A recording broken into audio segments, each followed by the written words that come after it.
position to reversible cosmetic bonding to full mouth implant supported dentures. It is our goal to help patients feel good about their appearance while achieving optimal health. Want to learn more? Call us at 865-539-1776 to schedule an evaluation or visit us online at knoxvillesmiles.com.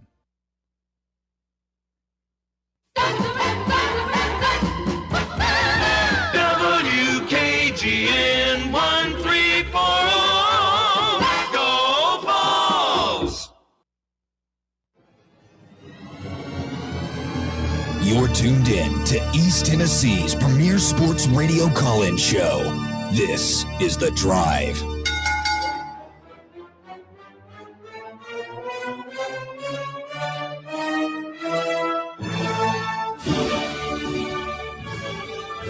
And hello, good afternoon, and welcome to another stellar edition of The Drive here on Fan Run Radio. Russell Smith punching the time clock. It's 3:01 on a Thursday afternoon edition of the show. Monster show today, as we have Isaac Trotter of 24/7 Sports and CBS to talk about the portal with us in just a few minutes.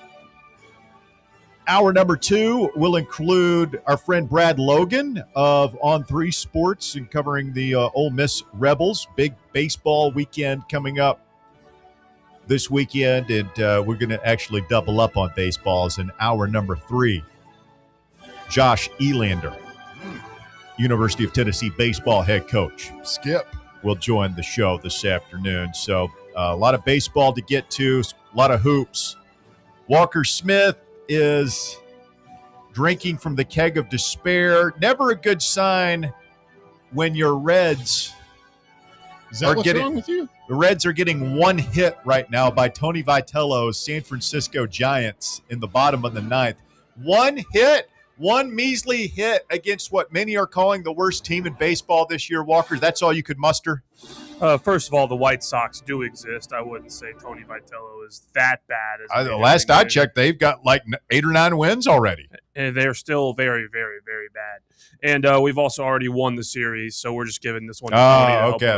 Walker Smith ducking, dodging, and weaving, justifying his team's incompetence. You're going to have to take it easy on my guy. He apparently did not have his morning coffee, so he feels like he's very low energy.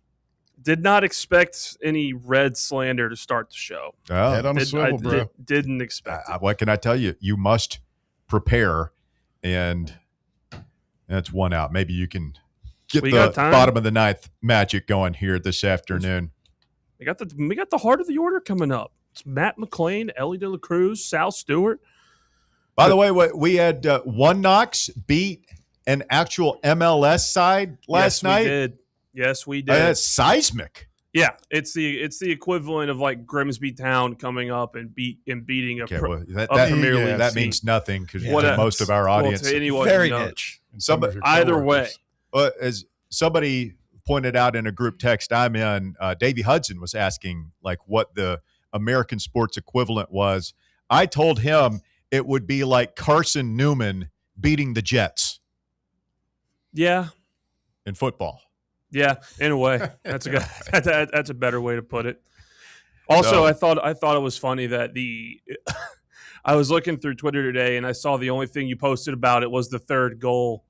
Oh my God, that we gave up in extra time. Well, I did see it. I mean, people have picked that up. That's gone national. That goal. Oh, it was one great goal. So it's hard to explain to fans who don't care. And if you don't care, I'm not going to try to make you care, but.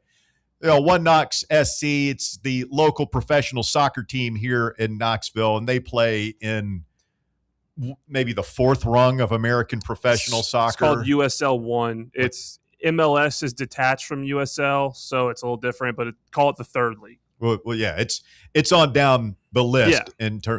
Actually, a better analogy might be like the Knoxville Smokies beating the Yankees. Yeah, that's much better.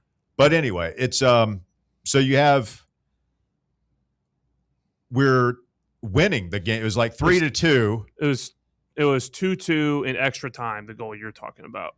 And their goalie comes out and just kicks a long ball. Like, playing punts it. Yeah, the most meat-headed approach, just straight on. I'm just going to kick the ball as far as I can, like little kids basically, to the other end of the field and hope one of my guys can run onto it and kick and score a goal. And it's like going in by itself because our goalie misplays it.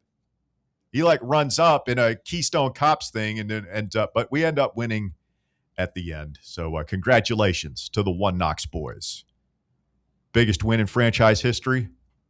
I mean, opponent-wise, yeah. I mean, One Knox is on a run for about the last year and a half. They're on a run. Good to go on a run. It's pretty awesome. Highly recommend going and checking those guys out.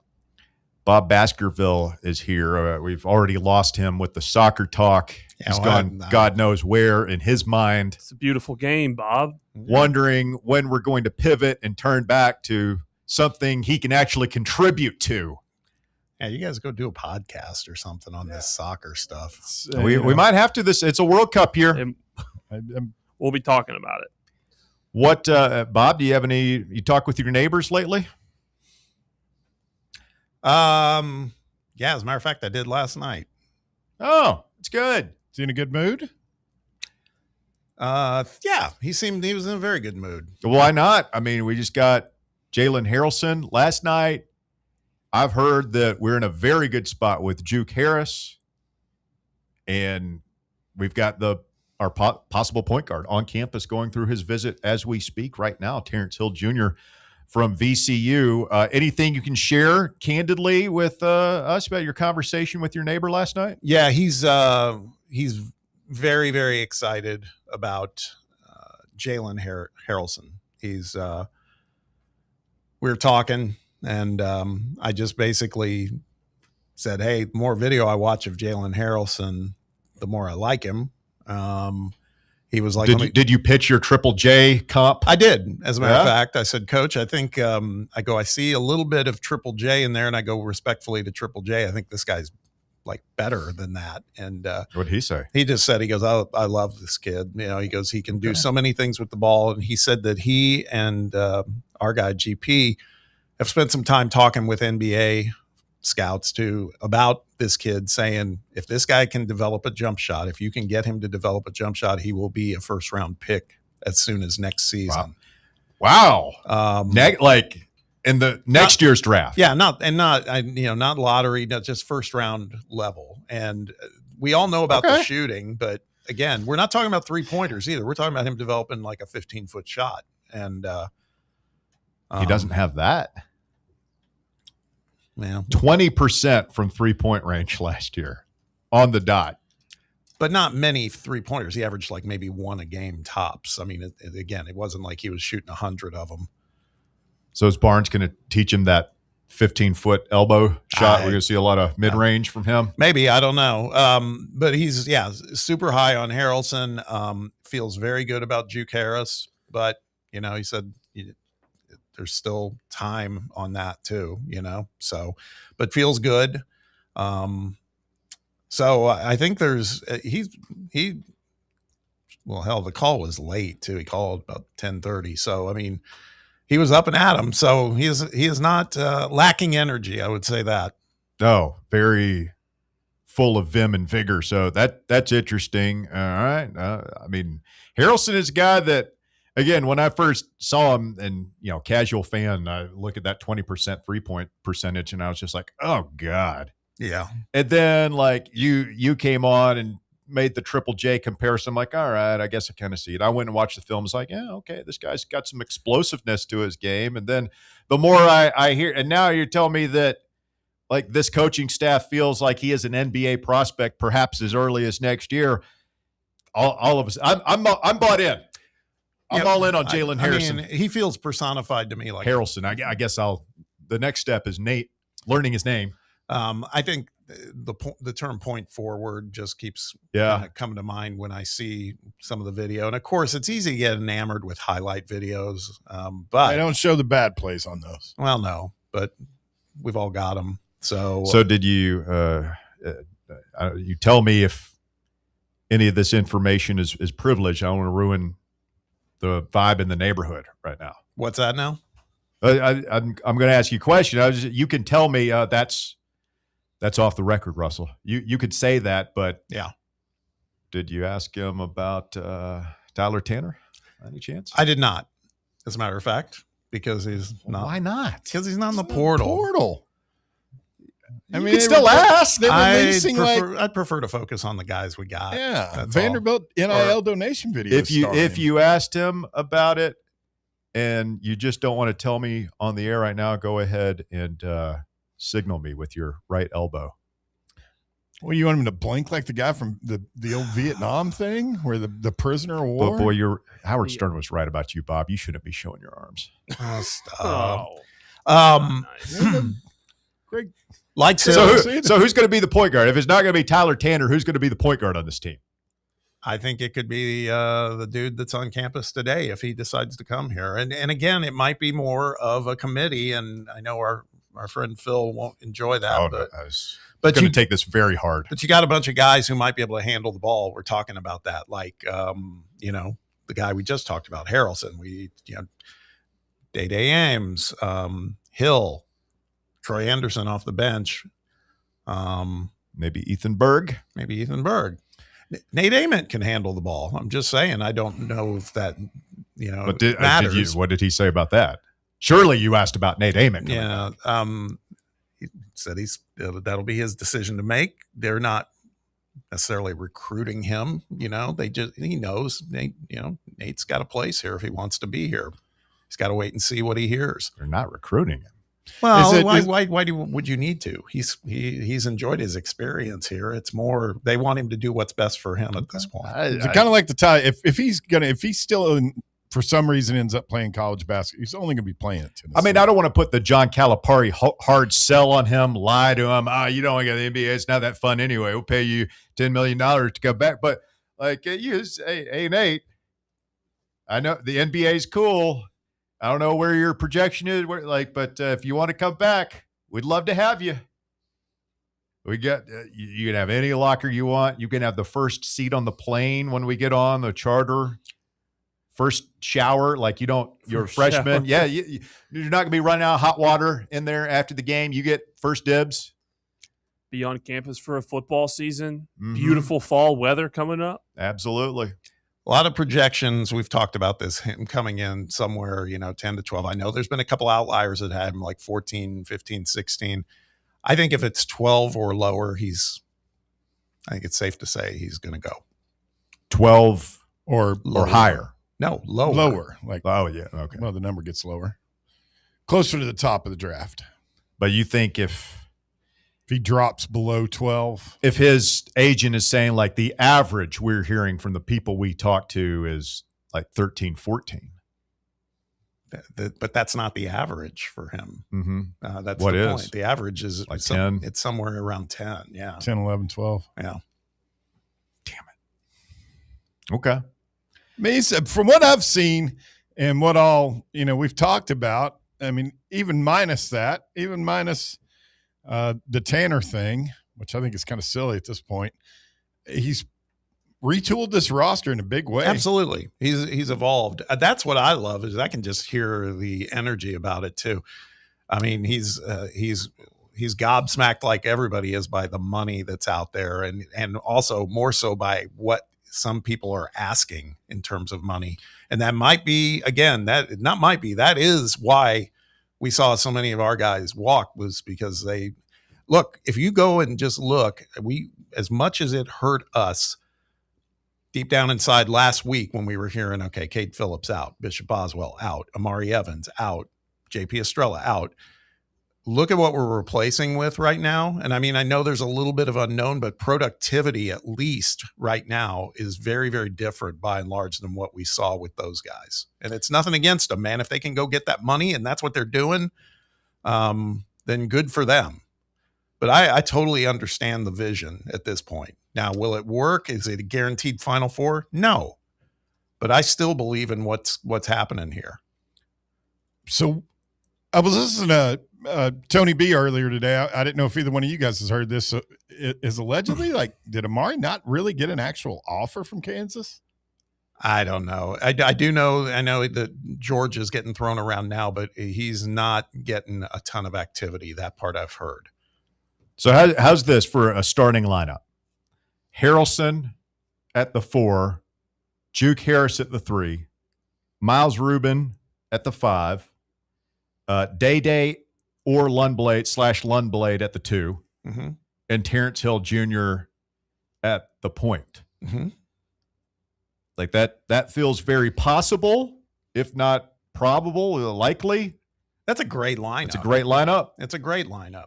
By the way, maybe looking at a visit by Jaden Hastings next week. Hastings, Debo in the background, Day or Lundblade, whoever doesn't start at the 2 in the background. Then you got Troy Henderson, maybe Ethan Berg, Masamba as backup guard options. And what about our bigs? Well, that's what we were just talking about. Yeah. Are we thin in the post? Depends on, I don't know. It feels like it, but it's also, I'm trying to believe, we're going through a paradigm shift with what we're doing with the lineup versus what we had last year. I do think you're going to have another option in there. I also think that Dwayne Brown is versatile. I think he can come in and play either the 5 or the 4. They are very, very, I could say it, very, very high on Dwayne Brown. And what he can contribute next year. Are we sure that he won't be the starting center next year? Yeah. No, I'm not. I mean, the starting center or the starting 4. Like Barnes really likes playing with 2 bigs. Yeah, historically. So flashlight. I just know that especially when we got in foul trouble this year, and hell, against Michigan, it didn't feel like 3 solid bigs were enough. To be clear, also, when we talk about, I said Hastings coming in next week. He's also got visits lined up with Cincinnati and Vanderbilt. So there's a lot to think about there. And then when we come back around, we got a guest coming, but there's another guy who was in the mix I had no idea about, but he's out of the mix now. So, and for good reason. And we can elaborate on that later. All right. Nice to you. Sounding juicy. Yeah. Bobby Nuggets bringing the thunder this afternoon here in segment 1. You're listening to The Drive on Fan Run Radio. Russell, Bob, Baird, Walker, all cruising with you here on Thursday afternoon of the show. Josh Elander coming up, hour number 3. We'll talk Tennessee baseball with the head coach of the Vols. When we continue, Isaac Trotter of 24/7 Sports at CBS, the latest from the college basketball transfer portal. We'll go through it coming up next here on Fan Run Radio. The Drive. 105.7 FM, 1340 AM. Online at fanrunradio.com and streaming on the free Fan Run Radio app. This is Fan Run Radio, Knoxville. What kind of day is it? It's a White Claw day. Grab a pack, grab your friends. Everything else in life can wait. Your friends shouldn't. Let's go. White Claw. Grab life by the claw. Please drink responsibly. Hard seltzer with flavors. White Claw Seltzer Works, Chicago, Illinois. Barley's has live music on weekends, general team trivia on Wednesday nights at 8 p.m., and now live sports trivia courtesy of the Knoxville Trivia Guys every Thursday night upstairs. The game starts at 7 p.m. and is free to play for everyone, so head on down to the Old City and show off your sports knowledge and win gift cards to Barley's. Use those gift cards to buy some delicious food and drinks, and you can take it all in with their wide selection of TVs and indoor projectors. Barley's Tap Room and Pizzeria. Life is more fun with a Good Life account, offering extra benefits, including bank travel. Experience the trip of a lifetime to Ireland. Explore rolling green hills, historic castles, and charming villages across the Emerald Isle. Get in on the fun. Call 865-429-7935 today. Citizens National Bank. Banking never felt so good. Member FDIC.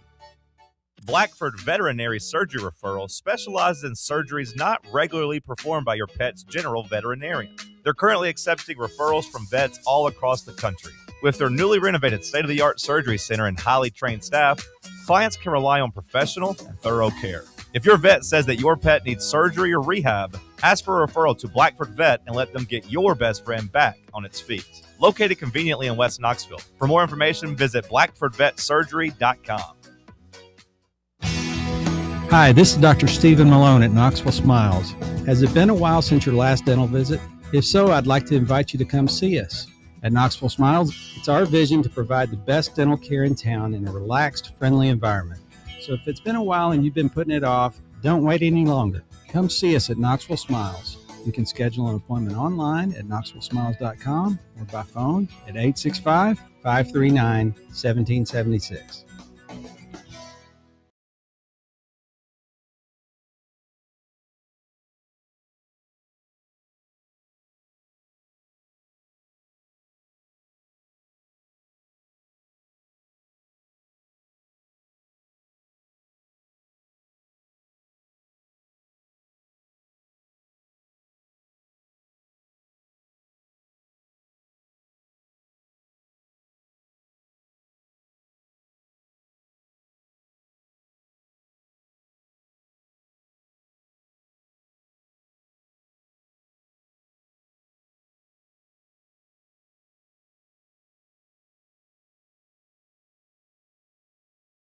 Joined right now by Isaac Trotter, covers college basketball for 24/7 Sports and CBS. Good afternoon, Isaac. How are you, sir? What's going on? Thanks for having me. Hey, thanks for jumping on with us, my man. Exciting times in the transfer portal, especially for Tennessee fans. Just would be curious to get your thoughts on what Rick Barnes and the Vols are getting done right now in the portal. Busy spring for them. We kind of knew it was going to be, and they have certainly lived up to the hype so far. I think they kind of entered this class or this spring kind of with a lot of money to spend, and obviously that also opened up even more money when guys like JP Estrella dipped, Jalen Carey did. But I think my first just initial takeaway is Tennessee thinks it needs to score more. They have really gone in on some highly interesting, potent offensive players. So I think we'll start with Day-Day Ames and Jalen Harrelson. Both those two guys are, ACC products. Harrelson's from Notre Dame. We have him in the top 25 at the transfer portal rankings right now. Big, strong, physical, gets downhill, good creator. Can't shoot, but just lives in the paint. And they kind of did a good job of pairing that with Day-Day Ames, who from Cal really can shoot the three at a high level, shot over 37% for last year on volume. And then I think another interesting piece is Tyler Lundblade. So if you're going to have a downhill approach from Harrelson, they did a good job of pairing it with Lundblade, who is arguably the best shooter in the portal, 40% on 8.5 attempts per game from Belmont. Just a dynamic movement shooter. So I think Lundblade's a good scheme fit. I think Harrelson makes a lot of sense as a former, really high upside freshman, and Ames can really score. So it's early, and we'll get into some of the front court pieces, but I feel like Tennessee's backcourt has a little bit more firepower than it did a year ago. Hey, Isaac, it's Bob. Really appreciate you joining us. Good talking to you again. Let's talk about that front court a little bit, because I saw some of your thoughts that you posted on CBSSports.com. And yeah, you just nailed it in terms of Lundblade and Ames, et cetera. From our perspective, it seems like maybe this is going to be a departure type of year for Tennessee and Rick Barnes, from the standpoint they went so big last season. If they are trying to take that approach again this season, A, they don't have the personnel, and B, if they did, it's going to clog up some space, right? I mean, that was some of the observations you offered in your piece. Yeah, exactly. And I think it's something that I'm just kind of monitoring right now, because if the starting lineup right now is, Day-Day playing point guard, Tyler Lundblade and Harrelson at the 2 and the 3, and then your front court is Dwayne Brown and Miles Rubin. Rubin didn't shoot a 3 last year, and neither did Brown. So they're not really stretching the floor at all. So I think my one concern is okay, Harrelson wants to drive to the basket a ton. If two bigs are down there that don't really space the floor, is he just kind of driving into a crowd, constantly begging for a foul call? Those are some of the concerns I think early to monitor about this fit. Now, here's the thing. The portal's still open. So there's the opportunity. I still think if Tennessee could be able to find maybe a stretch the floor option to kind of mix in with this front court group, that would certainly alleviate some of the spacing concerns. But again, sometimes it just feels like Tennessee is trying to mix some of their non-negotiables, right? Which is crush it on the rebounding, want to be an elite rim protection team, which they do get with Dwayne on the rebounding front, and they do get with Rubin on the shot blocking front.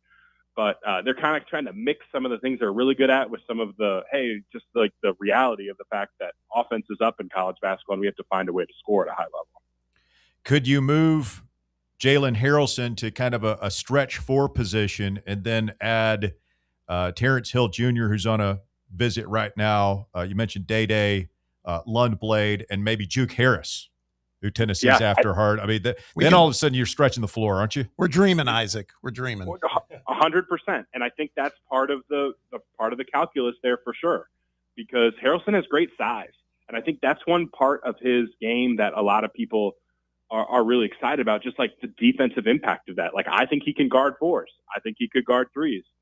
I think he can guard twos. So like that multi-positional defender does open up some aspects for you to be able to go in and get a big guard like a Hill. And if we want to talk about Hill real quick, that dude is an absolute bucket, like a straight up bucket. He reminds me a little bit of Jacoby Gillespie when Jacoby Gillespie was at Belmont. You just kind of look at his advanced metrics and you're like, okay, well, he's just good at everything. He makes off the dribble threes. He makes pull-up threes. He makes pull-up jumpers. He gets to the rim. He makes all his layups. Like that was Gillespie's profile as well. So they're not quite the exact same player, but they're both those guards were really, really good mid-major guards, and I feel good about their transfer up pace. So, yeah, I think that's where you're seeing Tennessee be able to have some flexibility with the Harrelson ad. And if you're able to get, a piece like Hill or a piece like Juke, that would alleviate a lot of the spacing concerns. Then you're walking in next year in the SEC being like, man, is Tennessee a top 3 or 4 offense in the league? Like, that's very much in play with that type of personnel. The question Bob and I were pondering in our first segment about Hill and Terrence Hill Jr. from VCU, he's on campus right now for a visit, is this guy's sixth player of the year. What am I trying to say? Sixth man of the year from the Atlantic 10 Conference last year. Can he come in and handle the load as a point guard in the SEC? He's more of a combo guard. Can he make that switch under a coach who's very demanding of his point guards? And I think that's a fair question. I think the thing I do like about Hill, really low turnover rate, really good assist to turnover rate. So even though he was technically playing a combo guard or kind of mixing in with some of those on-ball reps, he did a good job of, like, when he had those opportunities, that on-ball creation type of role, he did a good job of avoiding turnovers, which is so essential, right, for Tennessee with how good of an offensive rebounding team you kind of expect. Anytime Dwayne Brown's on the floor, he's probably going to, kind of pull a JP Estrella and be one of the elite offensive rebounders when he's out there. But, it's a fair concern with Hill. I think that's why, again, as I go back to Harrelson, that's such an interesting addition, because for a long time last year at Notre Dame, he played point guard. Like, he was their go-to point guard. Now, will Rick Barnes fully lean on that? I don't think so, but I do think it could be an option where it's like, okay, we feel good about bringing in a Hill because he can kind of handle the ball, 60% of the time. And then we also know Harrelson can handle point guard duties like kind of 40% of the time, and they can kind of mismatch it together there. Because also Ames is another, big combo handler. Like, he handled the ball a ton last year for Cal, even though he's technically a combo guard as well. Take a wider view here, maybe go beyond Tennessee for just a second. We're seeing this week's been very, very active in the portal, kind of anticipated that happen. And it felt like Louisville kind of popped the top on this, right, when they did that twofer over the weekend with Flory Badunga and Jackson Shelstad. So it feels like they're kind of situated towards the top right now in terms of gets. But who would you say, from your perspective, is who is surprising you the most in a good way with their portal activity so far, and who maybe is kind of disappointing you the most based on what you see? And at that point, you kind of deduce maybe a blue blood or something. Yeah. So I think on the positive side, I think early, I like what Houston has done. They did a good job of going to get Deedon Thomas out of LSU, who I still think that there's a lot of upside there if he can stay healthy. He's just such a good ball control type of point guard, doesn't turn it over. That's essential. Then they just kind of go in the portal and kind of find who they like. And Delrico Gillespie, awesome offensive rebounder out of Kent State. Okay, we'll pluck you because in Houston we liked offensive rebounds. And Corey Hadnot, same type of deal, kind of underrated mid-major guy, but he kind of checks off the Houston boxes as a good size guard that loves to drive downhill and can play some defense. So I like what they've done. Missouri, what they've done early is interesting as well. They're really loading up on positional size. Like, I don't know if Dennis Gates wants to make many threes next year, but they are going to be big and they're going to be very, very physical. Jameer Jones out of Providence, he was second among all freshmen in dunks last year behind Caleb Wilson. So he's just big, physical, strong, nasty, looks like an SEC athlete. And then they went and got Bryson Tiller to jump across enemy lines from Kansas to Mizzou, another 6'9", 240-pound 4 combo forward type of deal who can play on the perimeter, play inside. And if they can get his motor revving 24/7, he can be, a dynamic player. On the iffy part of that, like on the other side of that, I have no idea what Kansas is doing in the portal. They have literally just one commit right now in the transfer portal rankings. It's a good player, Keanu Dawes out of Utah, but they just have a lot of openings on that roster and a lot of free agents that have visited and haven't necessarily popped, right? Like Terrence Hill went on that visit to Kansas and didn't pop. So I was kind of curious about that decision. And then Kentucky too, obviously a ton of work to do. Got on the board with Zoom Diallo, who I like, but they got to hit. They got to hit big on some big spots here. And it feels like, unfortunately, Mark Pope's evaluations lately haven't earned him a lot of favor or curried a lot of trust. And he has got to hit on the margins right now because a lot of the top names are off the board. Talking with Isaac Trotter of 24/7 Sports and CBS this afternoon here on Fan Run Radio. And Isaac, we might have buried the lead for Tennessee fans. We did mention Juke Harris briefly, the Wake Forest transfer, averaged 21 points per game. North Carolina and Michigan also in on him. For people who are unfamiliar with his game, how good is Juke Harris? Why is he rated so highly in a lot of these transfer portal rankings that you're seeing right now? Yeah, I mean, that guy is cold, just ice cold, just an absolute killer. And I think the big thing with him that you notice is just the size and how well he moves without the basketball. And that's a really coveted trait, that ability to cut, that ability to slash, play off the ball, and find a way to be a good movement shooter. I think he's one of the better movement shooters in this class. Now, funnily enough, Tennessee has the number 1 movement shooter in Tyler Lundblade already committed, but Juke is certainly in that conversation as well. He had 87 threes last year, but 6'7", 200 pounds, got downhill a ton at Wake Forest, drew a bunch of fouls. I think he rated in the top 100 in fouls drawn. And so like all of those, like, hey, I scored 20 points a game and like, that's all great, right? I made all these threes. That's all great. I think the thing I like the most though about Juke is that he still kind of plays like a role player, even though he's a star. Like he loves to offensive rebound. He loves to stick his face in the fan defensively. He loves to get after it on the defensive glass. He's one of the better wing defenders in the league last year. So all of those little like secondary traits really entice me because I feel like he wants to impact winning. And Wake Forest wasn't good enough, but what Juke Harris was like certainly far from the problem for that group. And you can see why he's really, really coveted by teams like Michigan, who has money to spend, teams like North Carolina, who has money to spend, and a team like Tennessee, who's recruited the portal as well as anybody over the last 3 or 4 years. Yeah, I'm just kind of thinking through all this, Isaac. I mean, it's again, for me, it's so far removed from what this team looked like, Tennessee did last season. But I mean, that kind of speaks to the fact that we've got a coach, thankfully, who's kind of evolving, with whatever the needs of the game are. I think they learned a lot. When you get beat down like they did against Michigan, you see it firsthand of how it works, how you leverage the portal, and how you diversify your offense. I guess it's kind of like if you can't beat them, you got to join them if you're going to survive. Yeah, it's interesting, right? I thought that game was certainly illuminating. I was there in Chicago, and I watched that game up close, and you're kind of looking through Tennessee's personnel, and you're like, all right, how many of these guys can play on that team? You know what I mean? Like Michigan was just loaded. Like how many guys are jumping over on that group now? I would put Jacoby Gillespie obviously could have done that. I think Nate Ament could have done that. I think JP Estrella could have probably played on that team. But after that, it felt like Michigan just had the best players on the floor, and they were all playing the right way.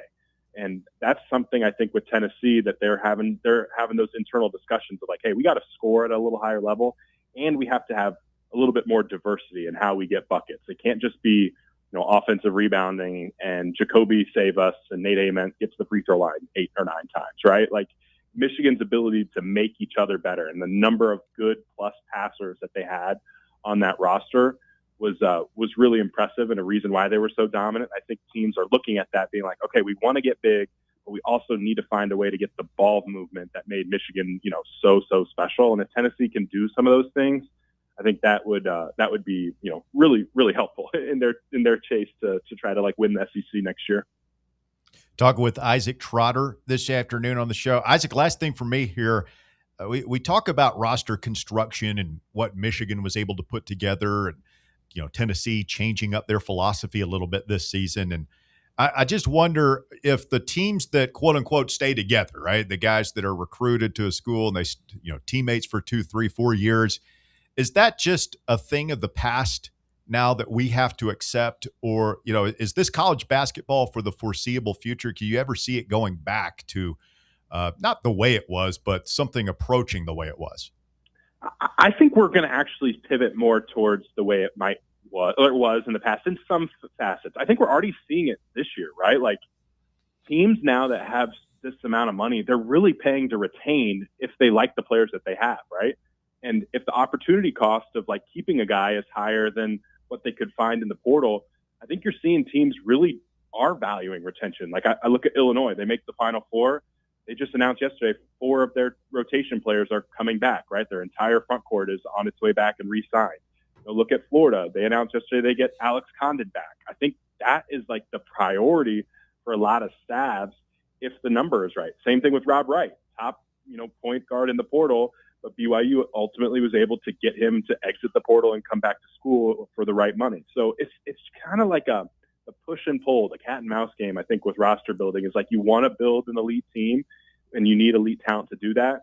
But if it takes retention, I think some teams are trying to pay up to do that. And one factor with that, I am curious if we have some NBA adoption with like the bird rights and the salaries that go into play with that. Like if it could behoove teams to have a rule passed where like, hey, if you get a guy retained, it counts for less against the cap.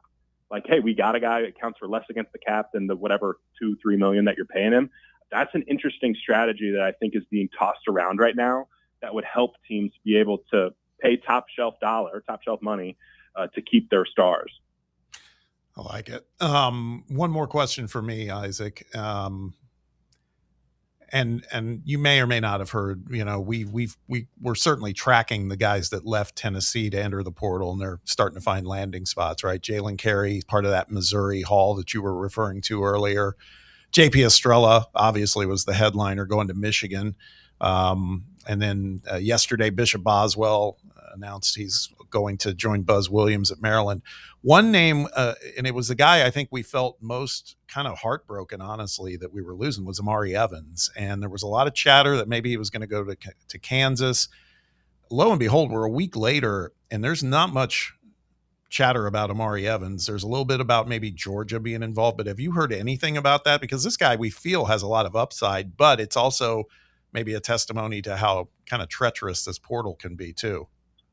Yeah, the portal's tough right now. I do think that Amari Evans is coveted. A lot of teams are definitely looking at him because he just plays such an interesting position. There's not many 6'5", 6'6", technically 3-and-D guys. Now I know Amari is more defense than 3-point shooting, right? Like he doesn't have the 3 yet to add to the 3-and-D part of it, but maybe in the future he could, right? So he's got a lot of fans. Like the coaches I've talked to do like him.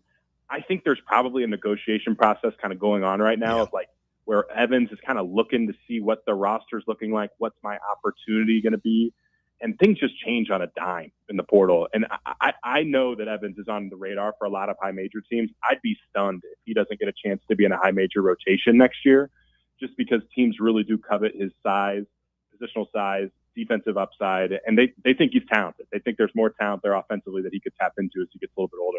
Yeah, it makes you wonder because as the story goes here, at least, and we believe this is the scuttle. We believe it was that he was asking for more money than Tennessee was willing to give, and maybe that number is a little bit at issue too with some of these other schools. Doesn't mean he's not coveted, but maybe he's asking for a little more than some of these schools want to give. That's going to be interesting to see how it plays out.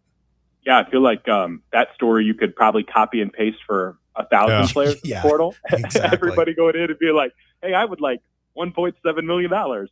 Sir, you averaged 5 points and 5 rebounds last year. So like that's like the cat and mouse game, I think, right now between the players and the coaches and how the agents obviously and how these teams get built. Isaac Trotter, 24/7 Sports, CBS. You can follow him on the social media website formerly known as Twitter at Isaac_Trotter. Isaac, thanks so much. Very enlightening. Of course. Thanks for having me. Thank you, Isaac. Isaac Trotter one more time on the program this afternoon. Some of the numbers that we were seeing thrown around, just incredible. And you mentioned Jalen Carey. What about Bishop Boswell? The deal that he allegedly got at Maryland. Yeah, and that's starting to sound like that's real based on which was yesterday. Somebody put it out on the live chat, and then I heard it last night from our coach. From the message board? The message board number?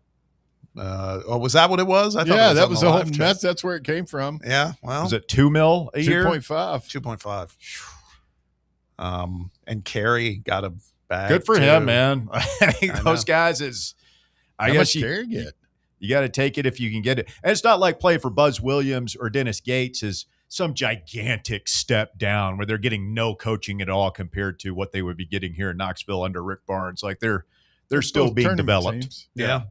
And Carey got well north of $1 million a year. You know, given what he did last year, again, I thought played pretty solidly in the tournament, but man, there were a lot of down moments too. Loving what we are on the verge of getting done, man. If we close with the Hill kid who's on campus today and Juke Harris, which the Juke.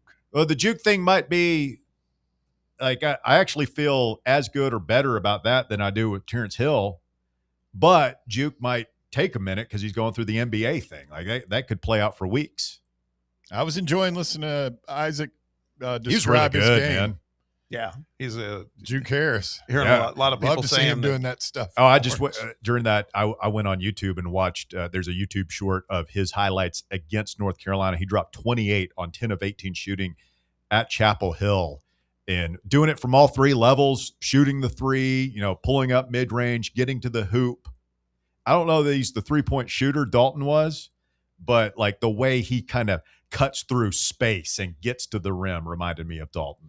What which one of these kids was it that basically single-handedly sent North Carolina home this year? That's Hill. Terrence Hill Jr. 34 kid points. That's on campus right now. 34, 5, and 5 in that game. Would you guys go ahead and if you get Hill and Juke and then just a couple of field fillers, maybe the big from Boston College, maybe you save a spot for the big dog just in case. Yeah, just in case. But would you guys go ahead and sign up for that now, foregoing the quote-unquote true point guard? We can let the Tyler Tanner dream die. Yeah. So you just go ahead and take that. Take our chances without a true point guard on the roster next year. I would take it. Too much diversity right now. I mean, when I say that, that's not a criticism. That's like fantastic. Oh, it's the kind of team I like to watch. Yeah. Where everybody can score. And I don't know. Maybe we lose some defense. Maybe we lose some rebounding. Maybe the lack of a quote-unquote true point guard is an Achilles heel. But that's the kind of basketball when everybody can score, man. That's why that Grant and Admiral years were so much fun because, those guys would just go unconscious. Yeah. And it was more than two guys. And we had we counted them off yesterday, at least 4 legit scores. Pretty exciting stuff that Rick Barnes is getting done in the transfer portal right now. We'll go ahead and open up the phone lines to you if you want to jump in. 865-966-3435, 966-3435. The fireworks going at the end of Walker's Reds game. The bench is clear in Cincinnati. We'll tell you what on the day that Drew Gilbert makes his big league debut for the season. We'll get through it when we continue. It's The Drive on Fan Run Radio. Stay with us. The Drive. Check out exclusive Fan Run video content on YouTube. Just search Fan Run Sports and be sure to like and subscribe. Surfside is made with vodka, real tea, and real juice, and has only 100 calories, 2 grams of sugar, and 0 bubbles. That's right. No bubbles, no troubles. That's why Surfside was named the 2025 Spirit Brand of the Year by MarketWatch. Their variety packs come with options: iced tea, lemonade, or green tea. Find your flavor by trying them all. Surfside, sunshine in a can. Must be 21 or older to enjoy. Party smart. Since the 1960s, Crown Cleaners has provided imperial service for all of your dry cleaning needs. With unwavering attention to detail and customer care, Crown continues to earn the trust of yet another generation of citizens in Knoxville. They also provide free pickup and delivery of dry cleaning, laundry, and alteration services. So find a location near you at crowncleaners.com. Crown Cleaners, Knoxville's choice for dry cleaning for over 40 years. Okay, so we really need uniforms and equipment for this season. Can I trust you with that? Cool, I'll just order them online. What? Yeah, I'm going to hop online and I'm going to get them ordered. Hold up, that's not a good idea. We shouldn't just spend money on some random online retailer, okay? I mean, it seems pretty convenient. Trust me, it's a terrible idea. Let me simplify this for you. SM Athletics. Okay, how do you pronounce it? SM Athletics? They're the go-to for uniforms and equipment, whether it's for universities, high schools, youth leagues, you name it. So why wouldn't you rather go with professionals who can guide us through the process, design the perfect uniforms, and deliver the best equipment? Yeah, I guess that makes sense. What's the name again? SM Athletics. Right. It's definitely smarter to go with a company that emphasizes customer service, fair pricing, and, of course, excellent products. Exactly. So, yeah, I guess it's settled then. For uniforms and equipment for all sports, it's SM Athletics. Vol fans, reimagine your home at Broadway Carpets and Flooring for any remodeling or building needs. With a variety of carpets, rugs, hardwood, vinyl, and stone, Broadway has all the flooring and installation options you're looking for, including pet-resistant products like Pet Perfect Carpet from Shaw Floors. Visit their showroom in downtown Knoxville or the location in West Knoxville located on Kingston Pike near Pellissippi Parkway today. It's baseball time in Knoxville. Your Knoxville Smokies are back in action and back home next week. Join us for a week packed full of fun with All-You-Can-Eat Wednesday, our Knox Vegas Thirsty Thursday with half-off draft beers. Come dance with the Smokies and fireworks on Saturday, and we're halfway to Halloween on Sunday.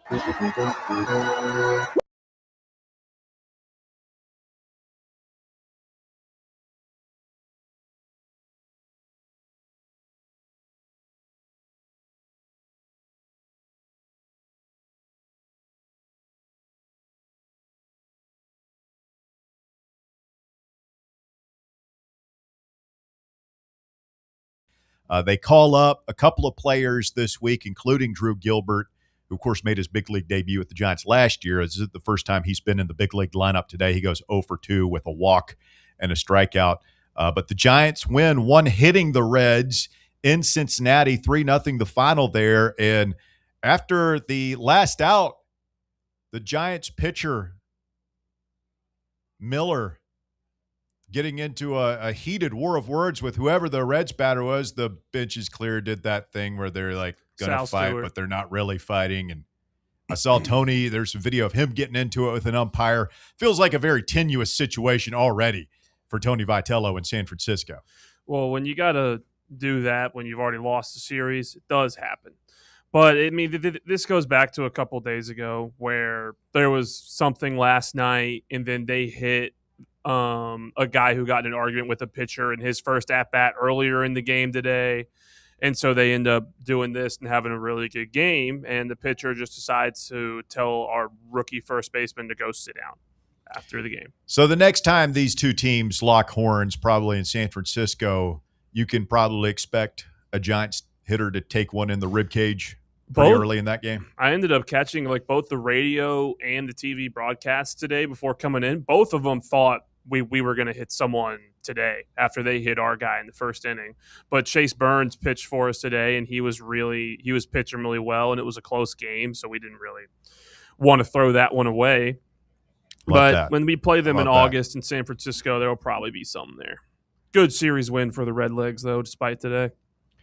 What has happened?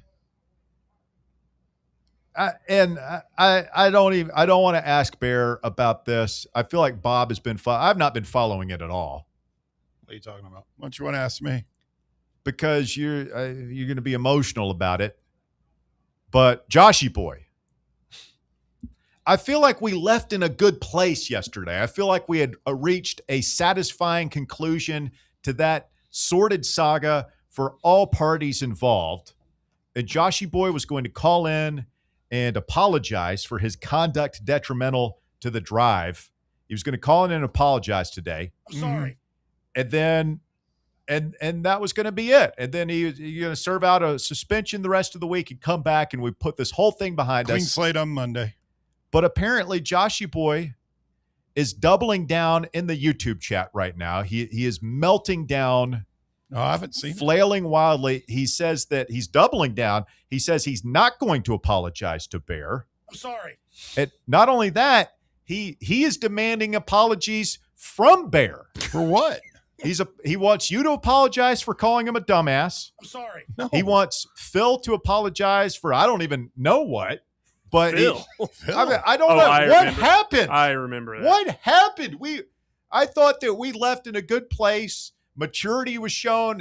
Our better angels were shouting down our poorer ones, and that we were going to be able to move on. And now all of a sudden, Joshy Boy has gone thermonuclear in the chat, and we're back to square one. I will say that he did mention in defense of Josh, he said, I will call in, though, and apologize to everyone else to whom I've offended. That's not going to work. The I'm sorry you're offended apology. I'm sorry. Joshy Boy. I mean, did you do something? Did somebody have some interaction with Joshy Boy? You can ask Walker. We were sitting over here and he goes, hey, I need to show you something. What, like right before? Oh, boy. Oh, yeah. I showed him that the message of him saying I need He's him like, to hey, apologize first. I'm sorry. What'd I tell you? That you were not going to do that. Yeah. So right. So that's neither another word. So neither of you can be the bigger man. This is a real. This is not anything personal. Both of you are in the now. dugout, the gutter, just flinging feces at each other. This is a real feels adult like way of what we handling just this. saw in Islamabad, man. You know, it's just a stalemate. Islamabad. Yeah. What the hell? Yeah, the whole talk between I don't US know and that. Iran. I'm not apologizing. I was This thinking is more nothing- kids on the playground type of vibe. No. This is nothing personal at all. It's just duty. The Council of Elders ruled, dude. I wasn't lying when I made my statement about you. I'm sorry if it hurts your feelings, I'm sorry. but it was a really, I won't say it again, but it was a DA thing to do, Josh. It's either man up and do what you have to do that Russ said you have to do, get back on the show, or talk to you later, bro. Who's Iran and who's United States in your Islamabad analogy, just for the record? And just be clear, they met in Islamabad in Pakistan, kind of a neutral field meeting to try to solve that war we're in the middle of. I don't know. That's a great question. It's more who's J.D. Vance in this, because that's who was representing the U.S. Who is representing Iran? I don't know. Somebody with a name we can't pronounce. I'm very pissed off. Yeah. All right. Well, people typically are. I don't know. I don't want to waste any more. I mean, here we've wasted enough. I'm tired of wasting time on it. It's stupid to me. I would much rather talk about Juke Harris and what the basketball roster is going to look like, to be honest with you. Well, we invite Joshy Boy and everybody else in the YouTube chat to go ahead and like and subscribe. As we remind you, hit that thumbs up button so we can get the algorithm going here this afternoon, and make sure you're subscribed if you're not already. GBO Kyle Beach says that you two should get together and work this out in the hot tub with a cold beer. We drank beer. I like beer. I'm not even going to dignify that with a response. Many It's a beef, idiotic. many a beef has been squashed in the hot tub. Don't have a beef. You do. I have don't. Beef. There's beef here. No, there's no matter how many You times said- you you said guys say apologize. there is, there's not. Then you should be the I'm bigger not man and apologize. apologizing for stating a statement of fact. Whoa. That's a beef. On This the is a beef. radio, This is no. beef. It's a beef. It's either a beef or it's not. If you I mean, you got apologize, it's not. Beef If you for don't, it's brains beef. sometimes, kid. Just Easy. you can't sit This is here easy. and This is what, beef. it starts Okay. irritating. Beefing. Coming up. I mean, I can put him on flamethrower mode. I thought dumbass was about as far as I would have to take it. But if you want to call it a beef, I can, break it down for you, Walker. I mean, it's just what it is. This kid called into our show and said something very over the line graphic that you're not supposed to say. He did that. Now we got a beef in the P. Yeah. The I production. mean, this again, I thought we were past this. I thought that we had left in a I good am. place I yesterday. don't care if he ever Clearly calls not. Clearly again. not. I don't care. I just don't want to waste any more showtime on this stupid stuff. Well, it has to be resolved. I mean, it really doesn't. So we just had. So Joshy Boy's just done. We're done with him. Are you exiling Joshy Boy right now? I mean, if he calls in, we'll see what he has to say. But this is not me threatening. If I think he's in any chance of going off the reservation again, like he did, I mean, my finger's going to have to be on the button. Well, here's the thing, brother. If you're going to take the call, if he calls, right? How will that go right off the bat? I'll do that. Drive. What's your name? He'll say, Joshy Boy. See, this is a problem. I'm so tired of having this conversation. I've been trying to train our call screeners for years on how to greet our callers as they call in, and Bear just refuses to. You know why I started doing it? Polite manner. I don't care. I don't care what your excuse is. Because people will want to have a conversation with you unless you're very brusque. I just put them straight on hold. I try and be nice to them. Thank you, Walker. I do my best. You were supposed to be answering the phone. I don't how Bear reclaimed this responsibility, but it's phone's all the way over there. It's not helping. It's not helping the situation for sure. I've never been anything other than polite. Maybe a little short at times, sure. Like short on time. Mm-hmm. Like we are right now? Yes. Coming up, hour number 2 of the drive begins with the top 4 at 4. Brad Logan of Ole Miss Spirit on 3 to preview a big weekend baseball series at Lindsey Nelson. When we continue, stay with us. It's Fan Run Radio.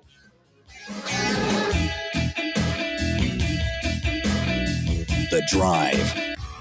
Fan Run Radio, the flagship station for Tennessee fans. This ain't no wishy-washy, limp-wristed, kale-eating, half-ass sports radio station. We're your in-your-face, truth-telling, say it loud, flag-waving, face-painting, hardcore, bring the noise, causing a ruckus, don't give a damn sports station.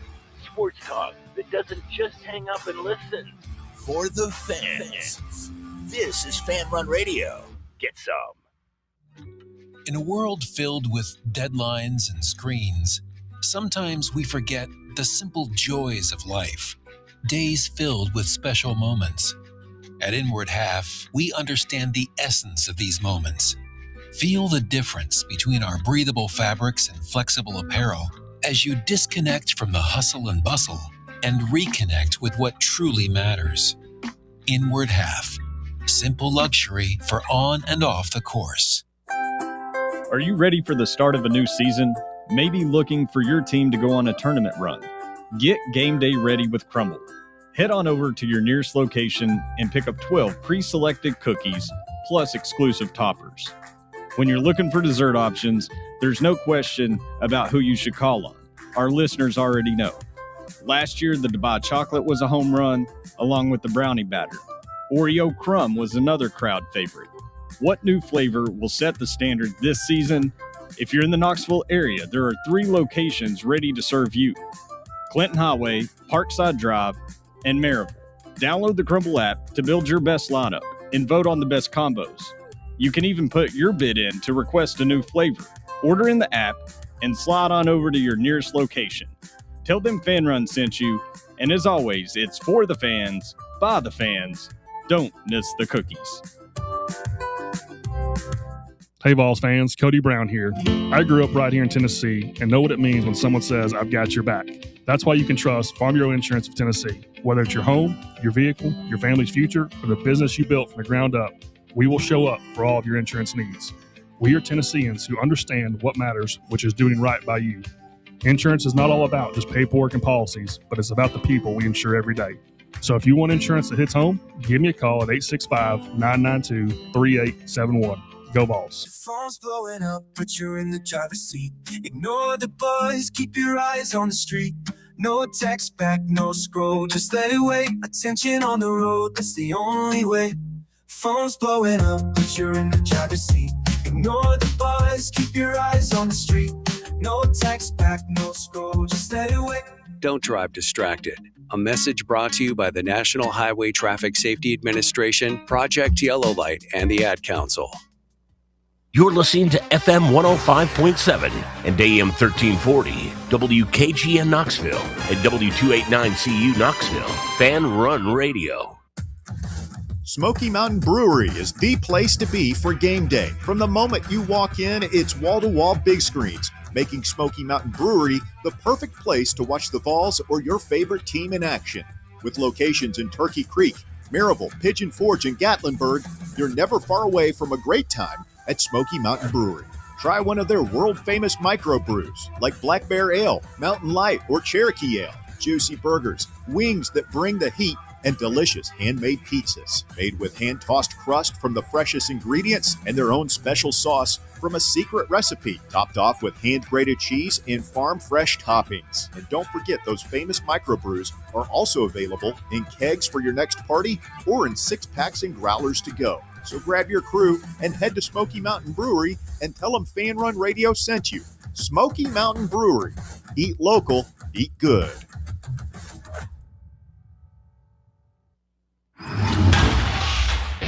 It's time for the Drive Stop 4 at 4. Hour number 2 of the drive underway, and the top 4 at 4 is brought to you this afternoon by Knoxville Smiles. Walker Smith, what you got? At number 1, Vol Nation is helping Tennessee out in the process of getting VCU transfer combo guard Terrence Hill Jr. to Rocky Top, who arrived in Knoxville for an official visit with Tennessee basketball last night as fans painted the rock on campus "Come Home Terrence" with his number 6 jersey also painted on it. Tennessee is only the second visit he has taken besides Kansas. You know, we painted the rock. I mean, that should be it, right? Case closed. Worked last time. It's over. Worked for Chaz. We painted the rock for other guys since Chaz, right? Not that I can remember. Surely we have. Well, I mean, it's not publicized. I feel like we probably painted it for Nate. We probably painted it for Faison. Any athlete that we've successfully recruited that you can identify by just a single name. Nate, Faison, maybe Jacoby, maybe even George. I feel like we've painted the rock for him at least once. I mean, that's the last notable one I can remember was Chaz, because it only happens when like the guys are on campus and it's high profile. Yeah. I mean, for Nate, if I'm remembering it correctly, we didn't really think we were going to get him until we got him last year. We kind of stole him from Duke. Yeah, Duke was closing in to like lock him in. And that's that whole story where Barnes recited lines from the Notebook. You showed him the Notebook. Yeah. Mm-hmm. You ever seen that one, Walker? Nope. Neither have I. I'm good. I'm sure it's good. I'm sure it's great, but I'm good. It's a classic love story. Sure is. How would you know you've not seen it? Everyone knows what sure is. Everyone knows what the Notebook is. I have no idea what the Notebook is. It's a classic love movie that will make you cry. Yes, it's very, very sad, very somber love story. Somebody died? Yes. You watched it? No. I couldn't remember if you just said the entire point of what we're talking about is that he has a. Please continue, Walker. At number 2, more high-profile players are on the move in the transfer portal. Former Vol Cade Phillips announced he is going to Texas A&M. Other notables include Kansas forward Bryson Tiller headed to Missouri, and Seton Hall's Najee Hines has committed to UConn. That's interesting. I saw UConn has a big 7-footer that's in the portal. He's a freshman. Eric Ryba. Was a McDonald's All-American. He's a German fella. Yeah, he played. Could we have him and Berg on the same team? Would that be a problem? Maybe. Should I not have even brought that up? Is that weird? A little bit. Also, another one I forgot to mention, Freddie DeLeon is going to Georgia. Really? Yes, he is. Freddie Buckets? Freddie Buckets is going to Georgia. So Mike White, if you can't beat him, join him. He might have 2 former Vols on his team if the Amari Evans rumors are stacking up. I hate that Amari left. Made a bad deal. Listen to him. Bad advice. I mean, we don't know it's bad. He might thrive wherever he's going. And we didn't mention it when we were talking to Isaac Trotter. but kicked in the Vols reminded us too. Cade Phillips, did you mention him? Walker, you might have done I did, yes. Yeah. He said, thankfully, Cade is not going to Alabama, which I agree. That was the worry. That was the worry. At least he's going to join those whack jobs down at college. Yeah, I'd rather have him join the cult than go play for the criminal enterprise masquerading as a college basketball program that is Nate Oates' Alabama Crimson Tide. He fits that buckyball style, honestly. He'll just be running around like a madman. I really like him. Yeah, he was one of my favorites off this era. He'll play with his hair on fire. Yeah. Got played hurt for almost 2 years, basically.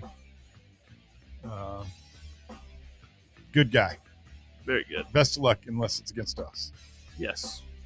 At number 3, the Major League Baseball Players Association fired 2 top executives with cause yesterday or last night following an internal investigation players commissioned in the wake of a federal investigation into alleged financial improprieties at the union. The upheaval at the union comes during a very important time as the current collective bargaining agreement expires December 1st later this year, with MLB owners plan in bargaining to pursue a salary cap and more. Okay. Do you guys think that we will see a salary cap in baseball? I don't think so. I don't think players are ever going to let that ship go. Well, then get ready for a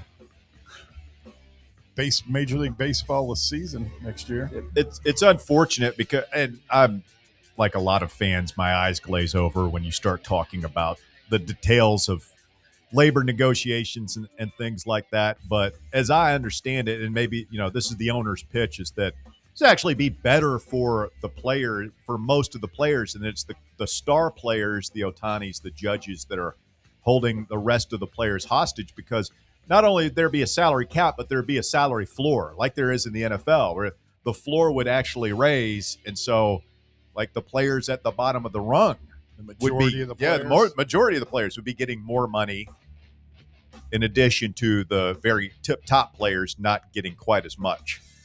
Well, maybe, but also like they don't see that money for 6 or 7 years into their career because of arbitration and whatnot. But I mean, that's the way it is now, right? Well, I mean, some guys are starting to change. Like, if people have been paying attention, like teams are starting to lock up their prospects to like 8 or 9 year deals. The Braves did that famously with Acuna, 5 years ago. With A lot of Albies, guys. Albies, Riley, Michael Harris. A lot of guys are starting to Strider. get that now. Yeah, so, I mean, but my point is, like, it'll also force the lower market teams, the Rays, the Pirates of the world, to spend more than they have been spending, or either spend more, you're going to have to sell your franchise to somebody who will. Add some parity. We just need, I mean, it would never happen, but in a perfect world, there's relegation, and that would never, ever happen, and then that would fix tanking. The Smokies can make it all the way up to big league baseball. I mean, hey, if you want to fix tanking in any sport, that's what you do. But owners would never, ever agree to it. And at number 4, Tiger Woods' attorney is fighting prosecutors' attempts to subpoena the 15-time major champion's prescription drug records from a pharmacy.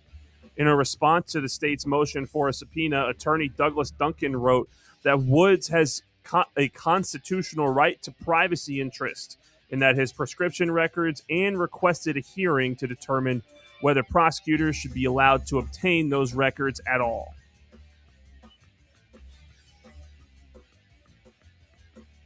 I'm still thinking about when Tiger, this whole thing happened, and he was on the phone saying to the cops, like, I'm sorry. I'm with the president. Yeah, I'm talking to the president. I'm talking to President Trump. Tiger Woods, man, what you want? Apparently his prescription records. Should the courts be allowed to subpoena your I think if prescriptions? I hate to say it for him, you just factor out the fact that he's who he is, and he's this total celebrity and most well-known person on the planet. Yeah, the guy has the habit of getting wrecked and flipping massive multi-ton SUVs in residential areas. I don't think it's that far outside of the bounds for them to want to know what all are you taking and you're out here driving around. It's on Tiger. But even like not to get too slippery slope here, but if you find, like, what do you think they find? Okay, he's on like Xanax, hydrocodone. I think when you're doing this, I think they're going after his doctor because they're wanting to know who's, they're wanting to take a look at what all he's prescribed. And man, in these situations, it seems like with celebrities, I guess so. It's the way that celebrity can, their charisma can basically seduce a doctor into just giving them something. But even if you find out that he's been prescribed a bunch of stuff that he doesn't actually need medically, how can you prove that he was on it at the time of the crash? He didn't give his blood, right? Which is another reason that he's in trouble. Well, he didn't do a field sobriety test. No, he did a field sobriety. He did the physical part of it. He wouldn't blow or submit to a urine test. That was it. Okay, that's right. Yeah. So I don't know if they later got a warrant after they arrested him and collected his blood. That's generally what they do. If you watch any of those like real crime where they have like the body camera shows. Well, hopefully Tiger gets it straight. I saw he was in Switzerland, rehab clinic there. It's a nice place to do it. Especially when you're Tiger Woods, you can't just go over to Cokesbury and check in there on Kingston Pike. That's where the Rolling Stones would do their detox. Detox at Cokesbury?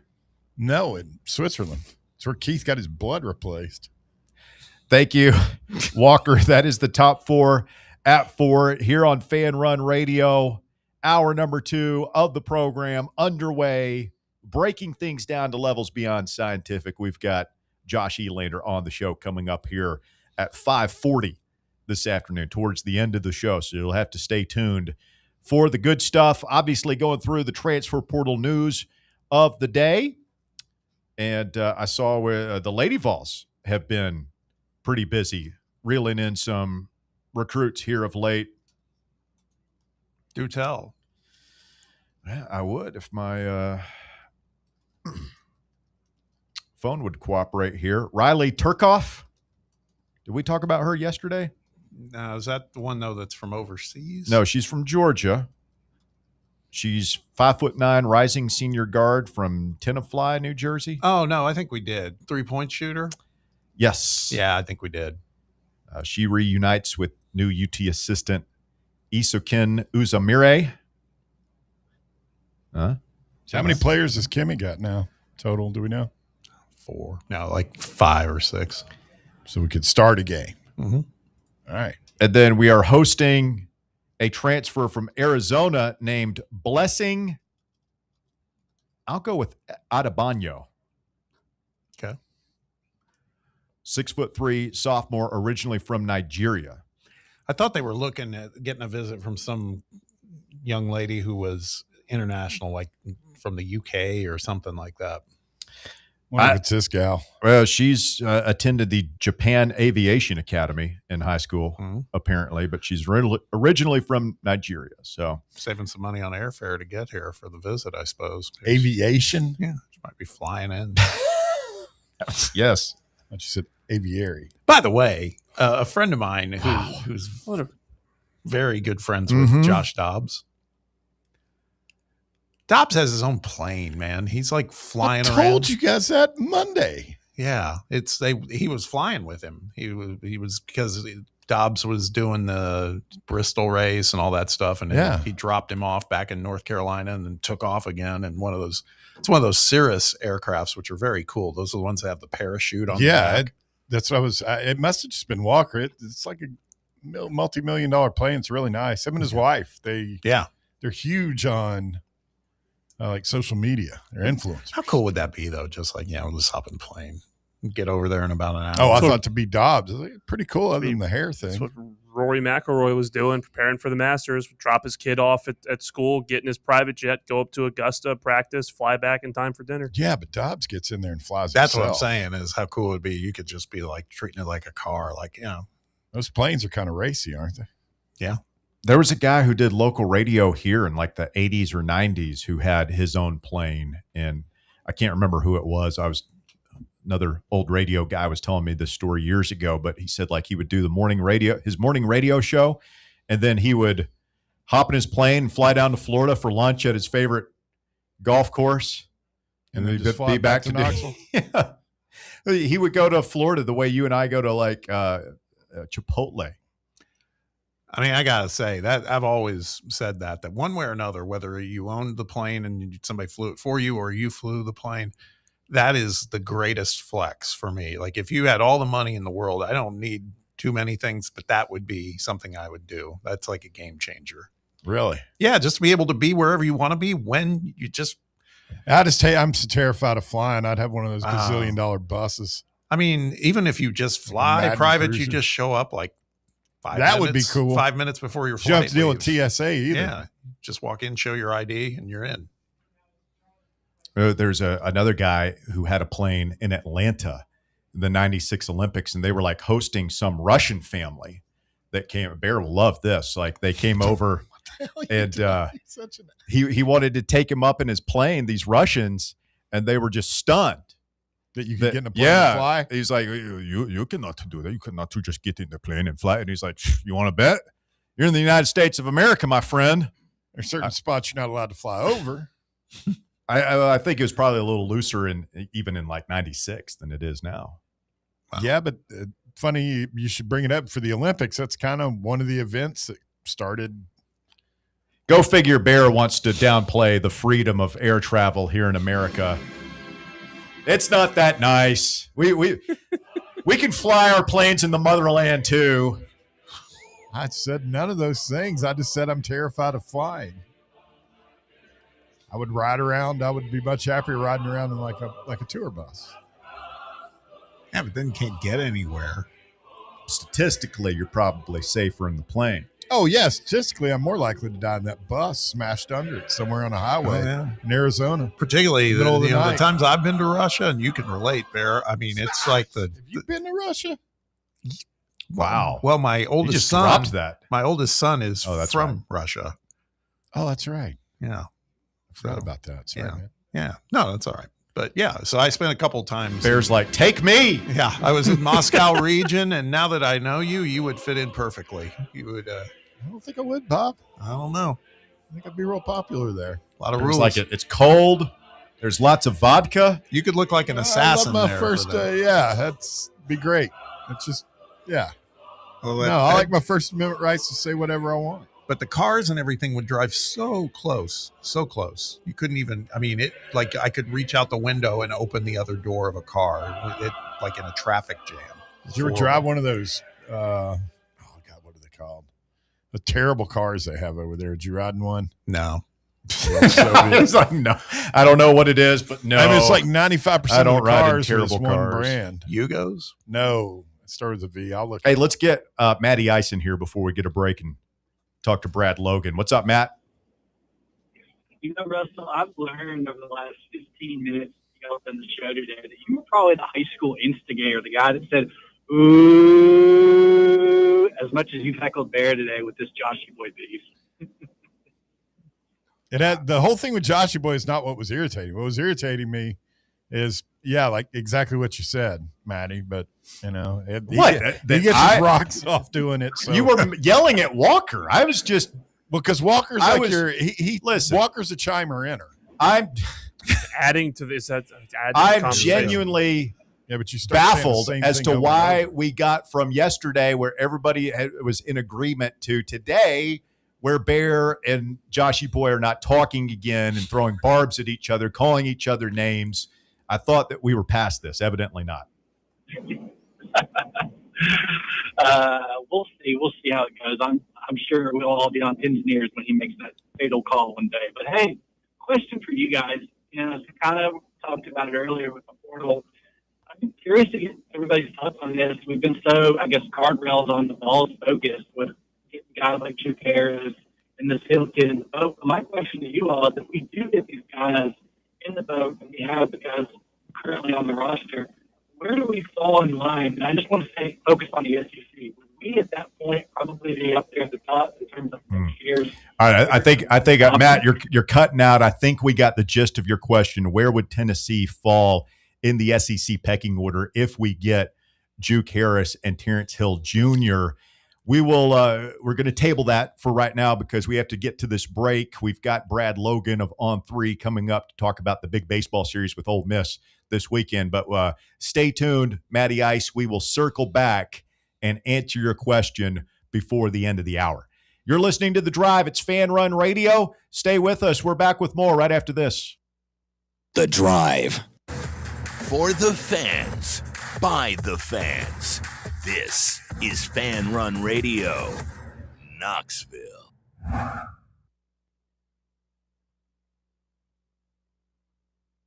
White Claw is taking hard seltzer to new heights with White Claw Surge. At 8% alcohol, White Claw Surge is a stronger wave of refreshment that doesn't compromise on taste. Available in 4 bold waves of flavor like ripe blackberry, citrusy blood orange, zesty natural lime, and tart cranberry. Check out your favorite retailer in-store and online for the White Claw Surge Variety 12-pack and 16-ounce single-serve cans. White Claw Surge. Please drink responsibly. Welcome to Axle Logistics, where excellence isn't just a goal, it's an energy. As a leading third-party logistics company, Axle is powered by an award-winning culture built on a work hard, play hard mentality. Here, the drive for success is contagious and hard work never goes unnoticed. Whether you're just starting out or looking to level up, Axle Logistics is the place to launch your career. Join us and take your ambition to the stars. To learn more, visit axlelogistics.com. Citizens National Bank. Experience the thrill of traveling with C&B's exclusive travel program. Customers age 50 and above with a Plus Perks checking account can participate, ensuring a safe and delightful travel adventure. Take a day trip or an overnight trip. Travel domestic or international. C&B is always on the go. Citizens National Bank. Banking never felt so good. Member FDIC. Your smile says it all, so make sure it's saying the right thing. At Knoxville Smiles, we believe healthy teeth mean happy lives. Invisalign is a clear aligner orthodontic treatment that gradually straightens teeth without the use of traditional metal braces. And now, at Knoxville Smiles, we're offering Invisalign special pricing for new patients. Call for details at 865-539-1776 or just visit us at knoxvillesmiles.com.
Since 2010, been doing it every afternoon from 3 to 6 for 15 years now. We appreciate you joining us here on the program today.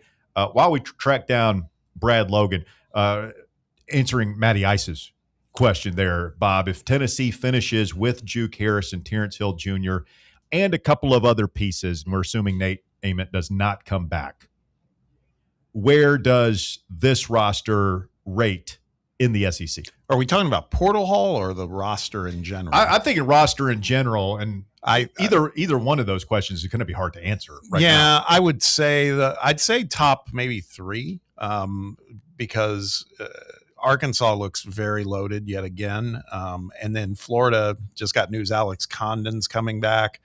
They may get Chinyelu back. They got Boogie Fland. Florida's they're going to be on a mission too. They're going to be very good again. So I'd say we would be probably, I think, in the top 3 though. If you're talking about portal halls in general at the moment, if it pans out, I think we'd be at the top. Missouri is pulling in a bunch of players. The fact they got Bryson Tiller from Kansas blows my mind. Yeah, that is what they're going to be a rugged front line. Yes. With him and Carey. All right, let's bring in our next guest. Brad Logan has the Logan Media Network down there where he covers Ole Miss. He's also affiliated with OM Spirit, the On3 network that covers the Rebels. Brad, good afternoon. How are you, sir? Doing well. I appreciate you guys having me on. Yeah, man, I wanted to get you on and talk about this baseball series that we got coming up this weekend. Of course, Ole Miss comes in riding high. They sweep LSU down in Oxford over the weekend. Tennessee gets up off the mat with a much-needed sweep of Mississippi State. I know that broke Rebel fans' hearts, too, to see Tennessee go in there and win 3 at the Dude. But Ole Miss, a 4-game win streak right now. What are the strengths for Mike Bianco's squad coming into this one? Well, if you guys have SEC based down by a number of different teams, you look at Ole Miss, and it was a team that went 20 straight innings against Florida without scoring a run, and then somehow in the 9th inning they played 5 runs, they beat Florida, they back in the series, and now they haven't lost since that game against Florida on Sunday. They went ahead and swept LSU last week after a couple of midweek games. They beat Southern Miss the other night. It's just been a situation to where it's been, the best I can say, is a roller coaster. They've got players that have come in that have transferred in. Becetta's been hitting it really well, but really with Ole Miss has been their pitching staff. And the way that this team has pitched it so well behind Hunter Elliott, who's sometimes been the Friday night starter, but many times has been the Saturday night starter because Taylor Rave has been so well and pitched it so well for Ole Miss. It's been a situation to where I've just been very impressed with the way that Mike Bianco has kind of handled the adversity. And Mike Clement, the hitting coach, when you go through a spell like that, all the fans want the pitching coach gone. They want the head coach gone. But as you guys know, you battle through some downtimes. And when Ole Miss kind of battled through that 20-inning stretch, they've won now 4 conference games in a row. And it's been a very welcomed winning streak for Ole Miss because you've got a team like a Mississippi State that came to Oxford a couple of weeks ago, swept Ole Miss, and then Mississippi State proceeded to lose 6 straight conference games. So SEC baseball is just wild this year. Hey, Brad, appreciate you joining us as always. You mentioned Becetta. I'm looking at this roster, and because some of these names are familiar to me, even as not, following the Rebels that closely, but it just takes me back to like when you and I talked about this series last season. Players like Judd Uttermark. You guys, this is an experienced team for the most part, right? You brought in some other pieces and parts like any team does in the portal era, but you guys have some guys that have been around and know how to win. Well, that's actually a really good question because the other night we had a chance to visit with Mike Bianco after the team had swept LSU on Sunday. And the question was asked, Coach, obviously the 20-inning stretch that you didn't score any runs, and how did you kind of keep the team together to go on a run like this? And he basically responded, it was the leadership. You talked about Judd Uttermark, who's led off a lot at third base and led off the batting order. And then you've got players like Will Furness, who came back his senior year, the first baseman. And then, Federico, the outfielder, and there's been so many teams, and Hunter Elliott, the starting pitcher for Ole Miss. When you've got that type of leadership, you can kind of fight through adversity. And I think that's one of the huge components of this team that's been able to kind of fight through that and kind of put the team back on their shoulders at 8-7 in the conference. It was really big. And then I go back to what Brad Henderson, who is color analyst on the network, when Ole Miss beat Florida a couple of weeks ago on that Sunday game, or I think it was actually Saturday because it was a 3-game set. And he talked about how the huge difference between that one conference game didn't make a lot of sense then, but it makes a lot of sense now where you can talk about 3 conference wins over Florida. And then you kind of got a free shot this week against Tennessee. If you can just get one on the road, then you've got a chance to come home and face Georgia. Ole Miss has the 5th tough schedule in the conference. I think they're like 10 or 11. I'm sorry, not in the conference, in the country. I think they're 10 or 11 in the RPI. So if you just go on the road against a really good Tennessee team and get one, then you kind of have a good chance. I think Ole Miss is trying to get to that 15-win mark, maybe 16, to host a regional in Oxford. After that, it's going to be very difficult. You start talking about 17, 18 wins, and that's a national seed. I don't know that they can get there, but if they can get one on the road and then come home and maybe get 1 or 2 against Georgia, continue to kind of chip away at the wins, But the leadership, to answer your question, has been the biggest component for me about how they've been able to withstand the storm of this difficult schedule. Well, it sounds like mirror image teams right now. I mean, that's very similar to the conversation we've been having is like, can you get to that 15 win mark? Just don't get swept on the road. And that's what Tennessee's been trying to do after stumbling out of the gates a little bit. Talking with Brad Logan this afternoon. And Brad, it starts tomorrow night with the game one at 6:30. Pitchers duel, Landon Mack and his 3.75 ERA against Ole Miss's stellar lefty Hunter Elliott and his 3.69 ERA. And this is a guy, Hunter Elliott, who was big-time prospect, arm injury, sits out last year, and he has come back with a vengeance this season. Yeah, he's been superb. And one thing, Bob, I will tell you and the fans, the one downside that Hunter Elliott has struggled with, and that's like the first and second inning. After that, oddly enough, he's really settled down. LSU came out and got 2 on him in the first inning, and maybe had the bases loaded in the second inning. But Ole Miss was at that point they run ruled LSU, but LSU did open the game up 2-0 over Hunter Elliott. So that's one thing that Tennessee will need to do is to jump on him early. After that, he really settles in. But I do anticipate Ole Miss to really pitch it well this weekend. The question is will the bats continue to be hot? I mean, they were really hot against LSU, obviously. They were hot in the non-conference Tuesday night against Southern Miss. They scored a lot against the Golden Eagles and had a lot of people get a chance to pitch and some opportunities there. But I'll be interested to see what the lineup is. One thing that we have seen is that Braden Randall has started at short. Owen Pano, who has really struggled at shortstop, Mike had talked about how he really hit it really well in practice. He thought, you know what, I'll just put him in at DH, and came out and hit a home run against LSU. And so I do anticipate Owen Pano to be the designated hitter tomorrow night against Tennessee. But other than that, the lineup has kind of stayed pretty well. Cannon Golden is a freshman that's played a lot for Ole Miss here lately. I'll see if he starts. It'd be interesting to see if he starts in left field. Otherwise, you've got a pretty solid lineup on the infield. And then, of course, Will Furness. Austin Fawley has been really struggling at the plate. We did see him catch fire just a little bit.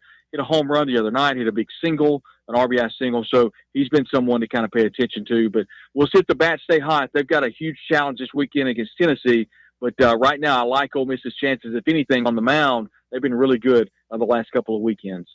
Now, I was looking, Brad, at the schedule, and I'm wondering if this is a regular occurrence. You guys have already played your series against Mississippi State. But then I see there's a midweek game coming up at the end of the month against Mississippi State too. Is that a regular occurrence for the in-state rival? It is. I mean, that has been going on, Bob, probably the last 40 years. It started back in Jackson, and it was called the Mayor's Trophy game. Now this thing, I think it's called the Governor's Cup. So it was played in old Smith Will Stadium off of Lakeland Avenue there in Jackson for years and years, where the old Jackson Mets played. And then when Trustmark Park was built, when the Mississippi Braves played, they transitioned over to that stadium. They play Southern Miss and Mississippi State. Obviously, not conference standards. It's not a conference game, but it's a scheduled non-conference game. So, but they do. They play that every single year, and they alternate each year with the home team. Brad, Saturday, September 19th, Vaught Hemingway Stadium. Not a safe location for families, it sounds like. It's, interesting to me that LSU has been kind of the toxic group in all this. And that's, my whole, standpoint has been that Lane Kiffin made the decision to take the job at LSU, but yet the LSU fans are, jumping all over Ole Miss people online, which is fascinating to me. And to answer your question, when their head coach is inciting violence online because an LSU fan elected to be intoxicated in the student section. Now, Ole Miss fans should not have thrown the beverage on the man, but he had obviously should not have acted the way he did. It was filmed. It was on all social channels, and then Lane elected to repost and talked around, how LSU fans, won't take anything for Ole Miss fans. Long story short, I don't think that was probably, taken very well across the conference, specifically in Birmingham in the conference office. Didn't stay up long. But to answer your question and to kind of get back to that, I do anticipate it will be a very lively game, a very insightful crowd. And if the conference is smart, they'll put this game at 11 a.m. because if it dips over into 6 and 7 p.m., let's just say there's going to need to be a ton of security.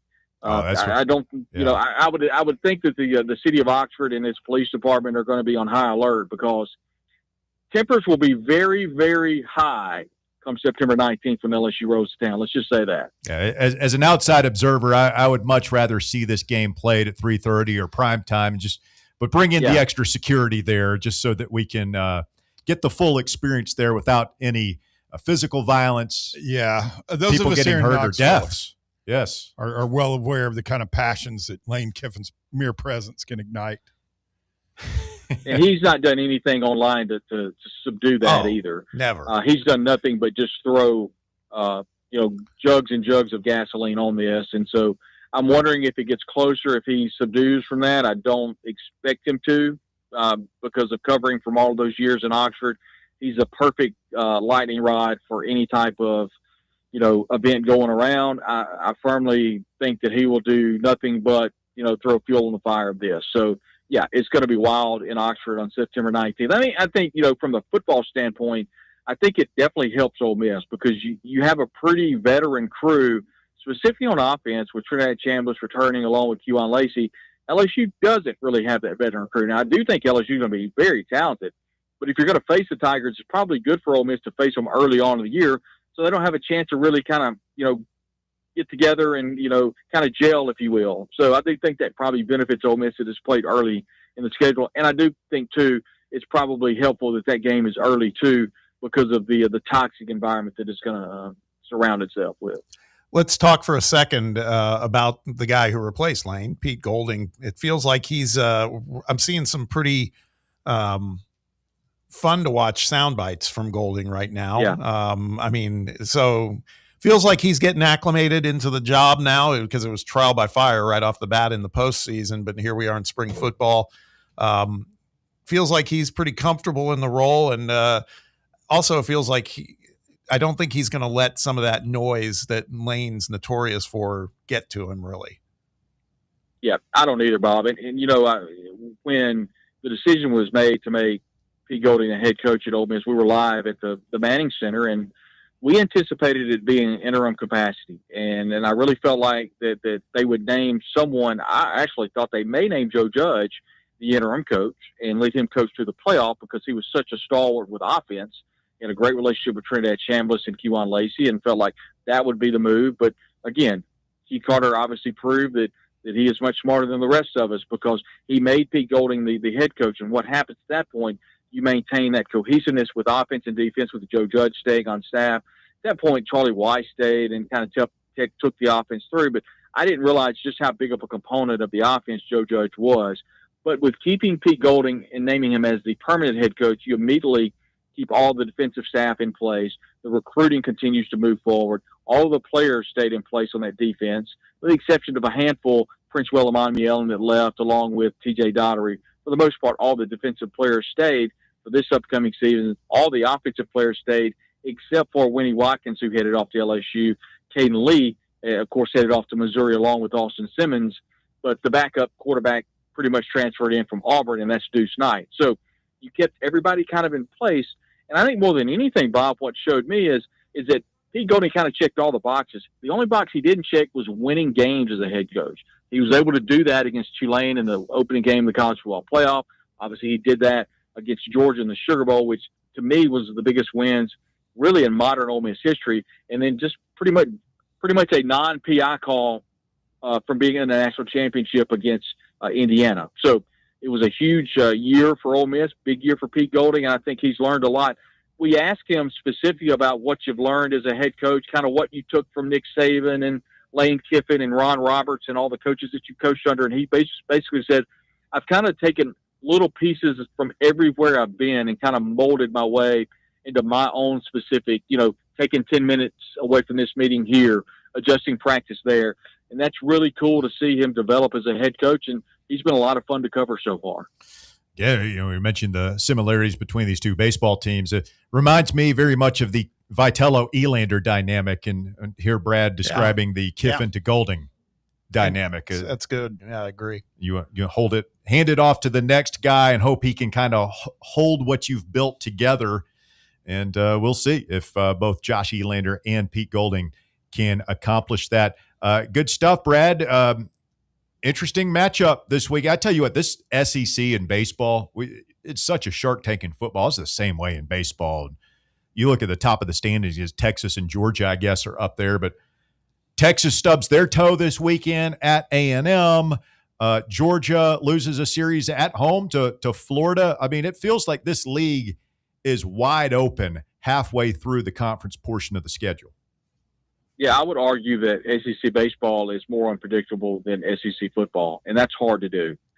And you look at it, someone asked the other day, who is the best team in the SEC? And I literally had to think about it because I want to say Georgia, but then I want to say Mississippi State, but then I want to say, but Tennessee swept them. Well, what about Texas? Well, look at A&M, and then you look at Ole Miss and LSU struggling. So I think it's just kind of all over the map. But I think Texas, to me, and I thought Mississippi State before they went on their skid, but then Georgia, boy, they just hit it all over the field. And you look at what Tennessee has done. I mean, it's really a fun conference to watch. It truly is, because if you told me that Tennessee swept Ole Miss, would you believe me? Yeah. If I told you that Ole Miss went on the road and swept Tennessee, would that surprise you?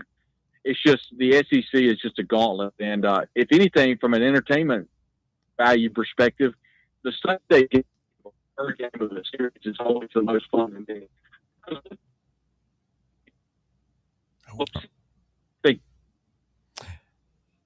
Brad, you cut out there. If you're still there, we appreciate you jumping on with us. We'll let you run.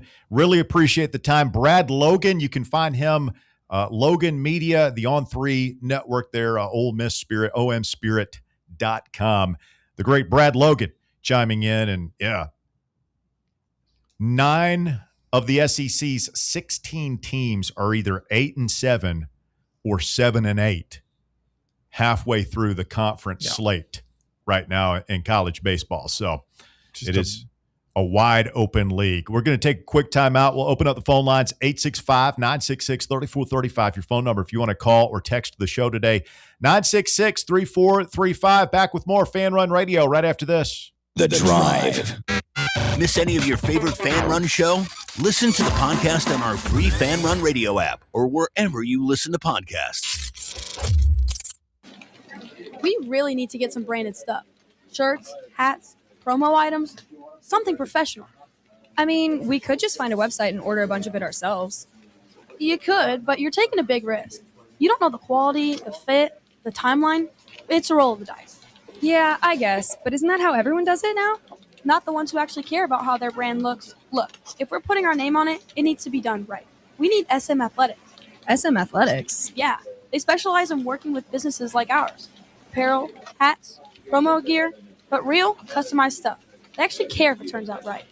Probably a lot better than getting stuck with 100 t-shirts with crooked logos. Exactly.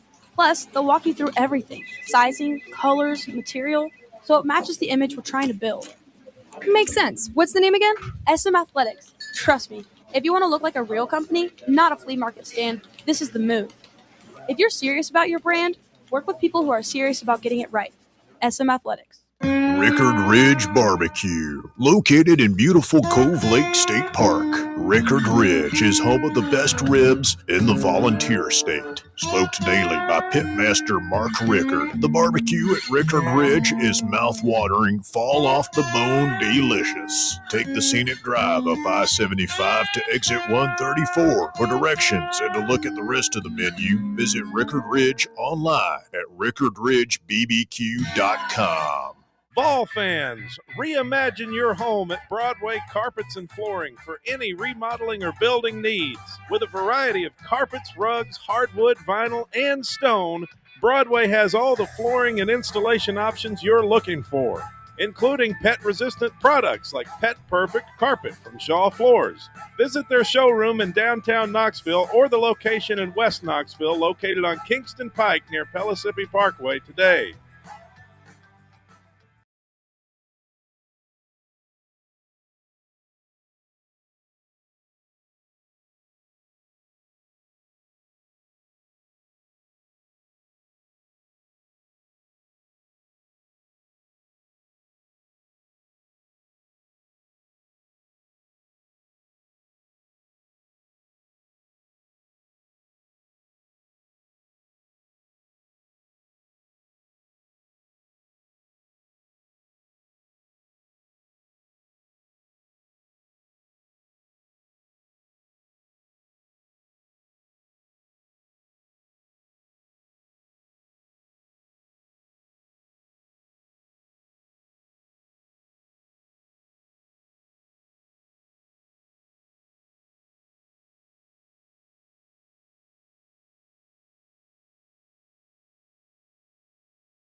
Video's been removed by the uploader. It was the live announcement for Chris Washington Jr. Oh, yeah, I had it loaded up. They just took it down. Uh-huh. They took it down? Yep. Yeah, it was about to go live with a commitment, and they took it down. Wonder what that means. Someone messed up. I'm looking monitoring it, Walker. Yeah, I'm monitoring it closely. CBS anti-Tennessee. Here you go. Boy, that game, as horrible as this is, the overriding thing that I took away from Brad's conversation was that football game with Kiffin. Yeah. The amount of gas. Oh yeah. And to us, it's like, yeah, you're not telling us anything we don't know. I know. He's a complete lunatic. He is. I do like the way Golding's handling it, though, man. He's kind of like, yeah, man, I'm busy. I don't need to. I'm not playing silly games. That's just not his thing. Yeah. But it is. That would almost be worth how much. I mean, those tickets are going to be going for just an outrageous amount, I would imagine. That'd be a fun environment to be in, wouldn't it? Borderline. I think maybe more than borderline. I think it's going to be flat out dangerous in Oxford come September. Borderline dangerous. French's mustard and Max Flies for everybody. I hope they kick it off at like 10 p.m. at night, put the women and children to bed, and go get dinner. Let everybody go liquored up real good in the Grove. Let's do it. Like it'll be like the sequel to The Purge, basically. Like Tennessee, as a fan base, we could crowdsource, like 200 or 300 kegs for those people. We could stay out of that. We don't want any part of what's going to happen that night. All right. We have our own problems. CBS, and YouTube, you were getting on my last nerve. They were literally less than a minute to the supposed Chris Washington Jr. announcement, which we feel pretty good about. And then he's coming. Then it says this video has been removed by the uploader. He's coming. We'll see. Well, we know about that with YouTube issues being deplatformed, demonetized, de-whatevered. Yeah, this one's weird. Wonder if they were playing some music or something. Don't know. I don't know. I'm looking up. Could be. Yeah. This cat on X now. Trying to figure it out. It's not good. In the meantime, while we're waiting on that, and somebody reminded me, I'd mentioned the player. Oh, it's official. Breaking news. There we go. Let's go to the Fan Run breaking news desk.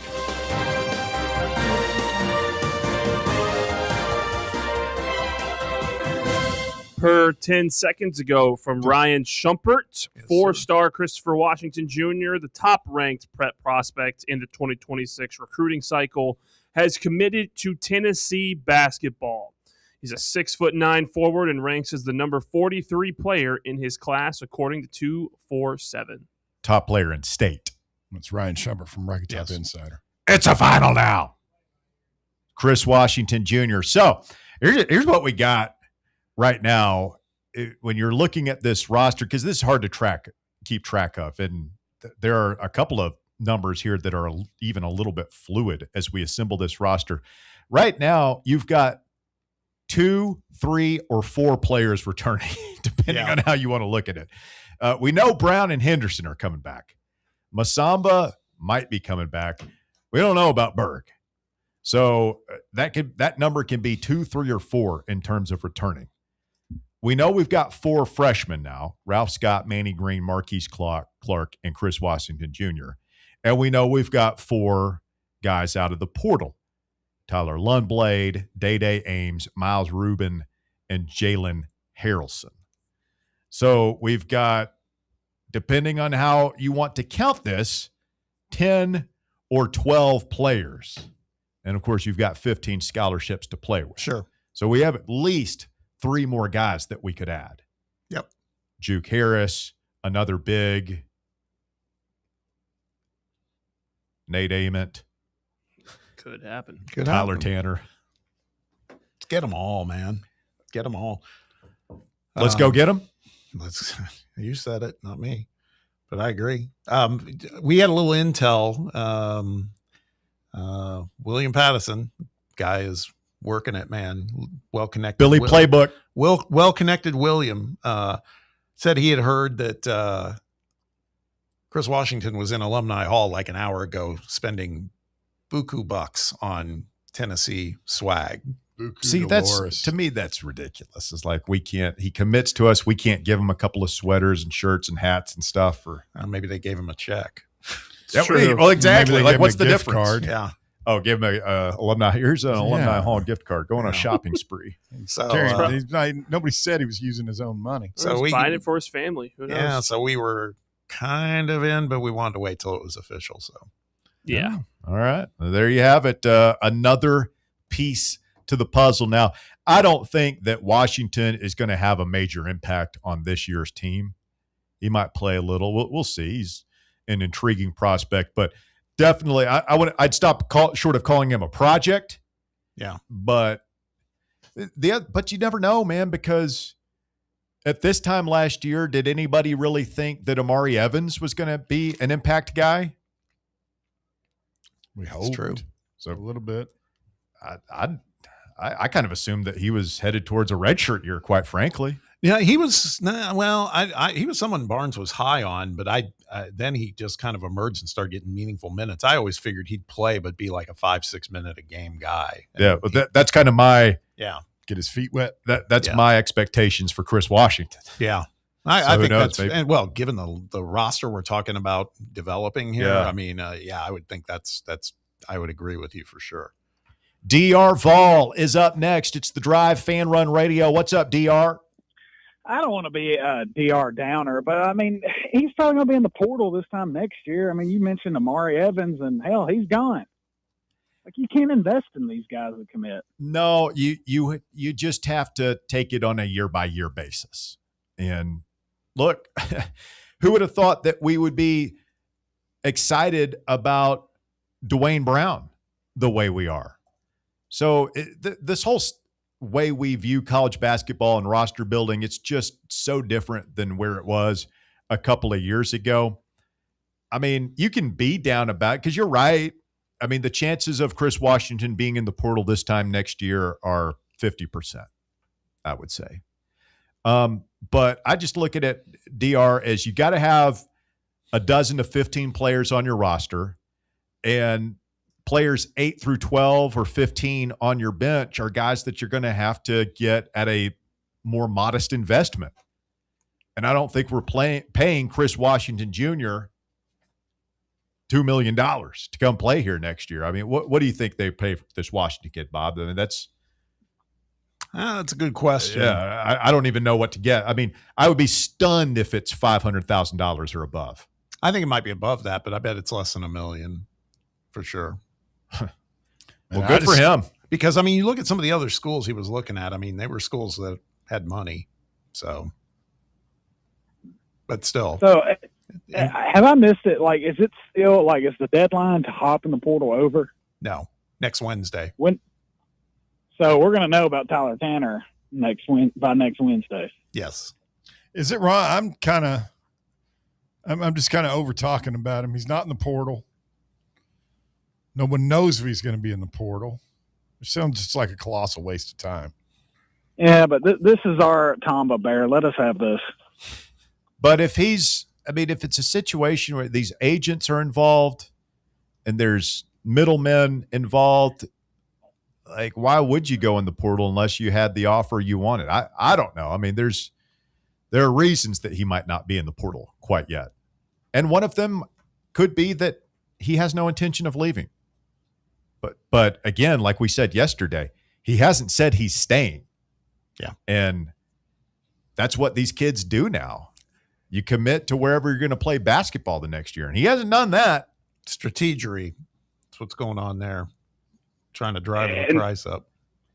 And see, that's where it brings excitement. As down as I'm not really down, but this kid that committed, like I'm not down on him. I'm not excited because I don't see anything coming from it. Then it's the other end of the spectrum is this discussion. This gets me excited and hopeful. It's like throwing it back to 2017 with the groomers kind of thing, the tumors. I love Tennessee. I got a lot of orange blood in my body. He was coming. By the way, he was coming. I love that he's doing that show again. I saw Ty Simpson on that thing. Right. last night saying he wanted to come to Does he Tennessee. look a little bit crazier around the eyes now. Gruden? Gruden. He's always looked nuts. Yeah, man. I love Tennessee.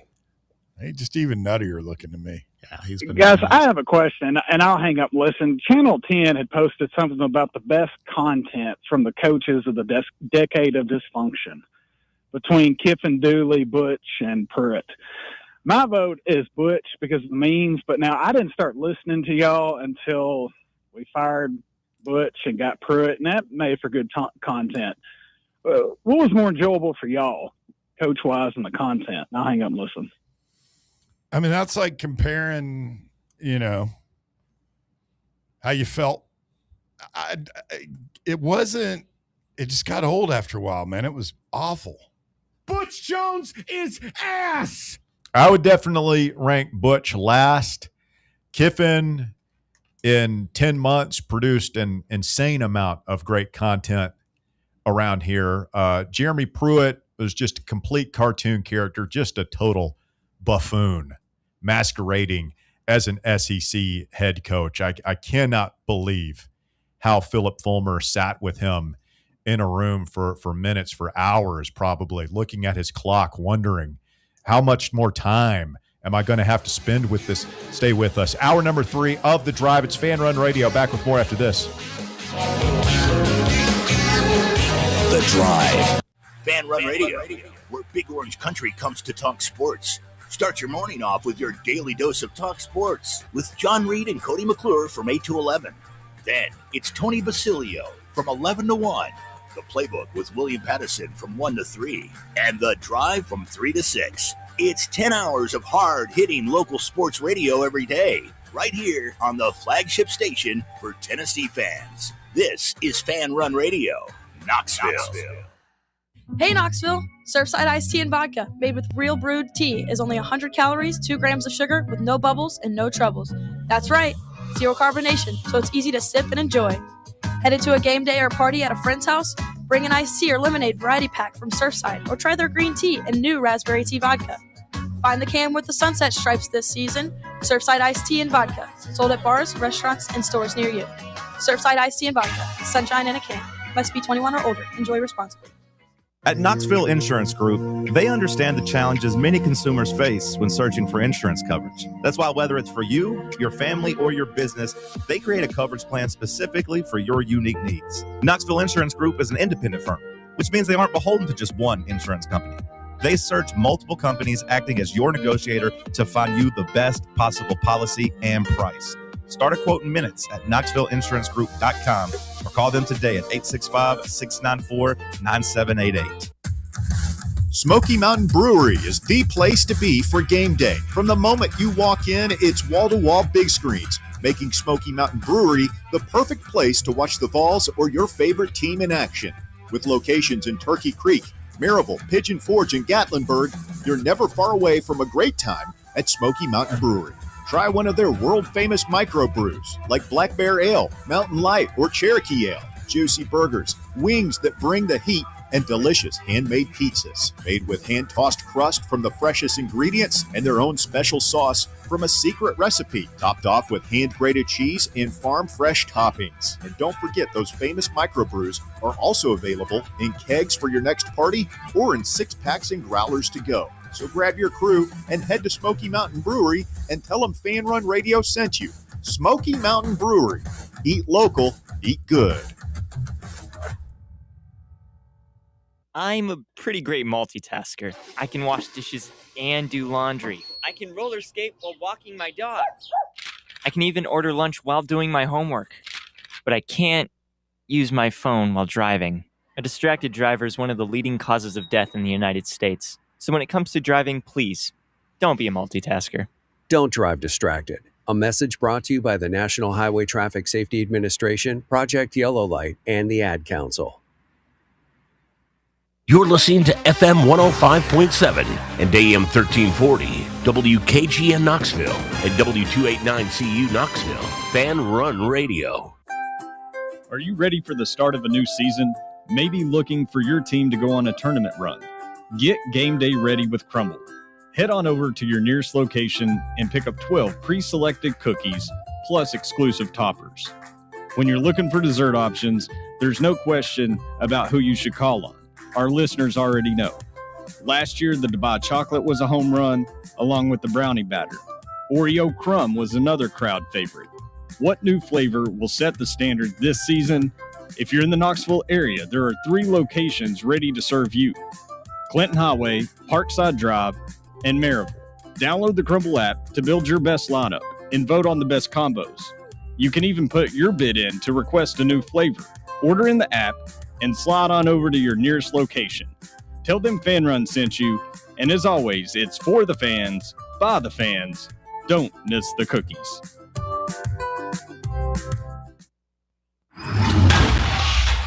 It's time for The Drive's Top 5 at 5.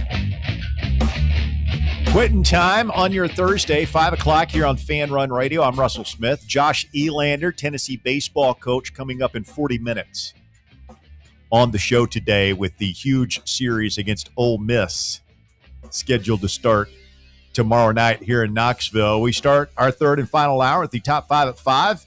Here's Walker Smith.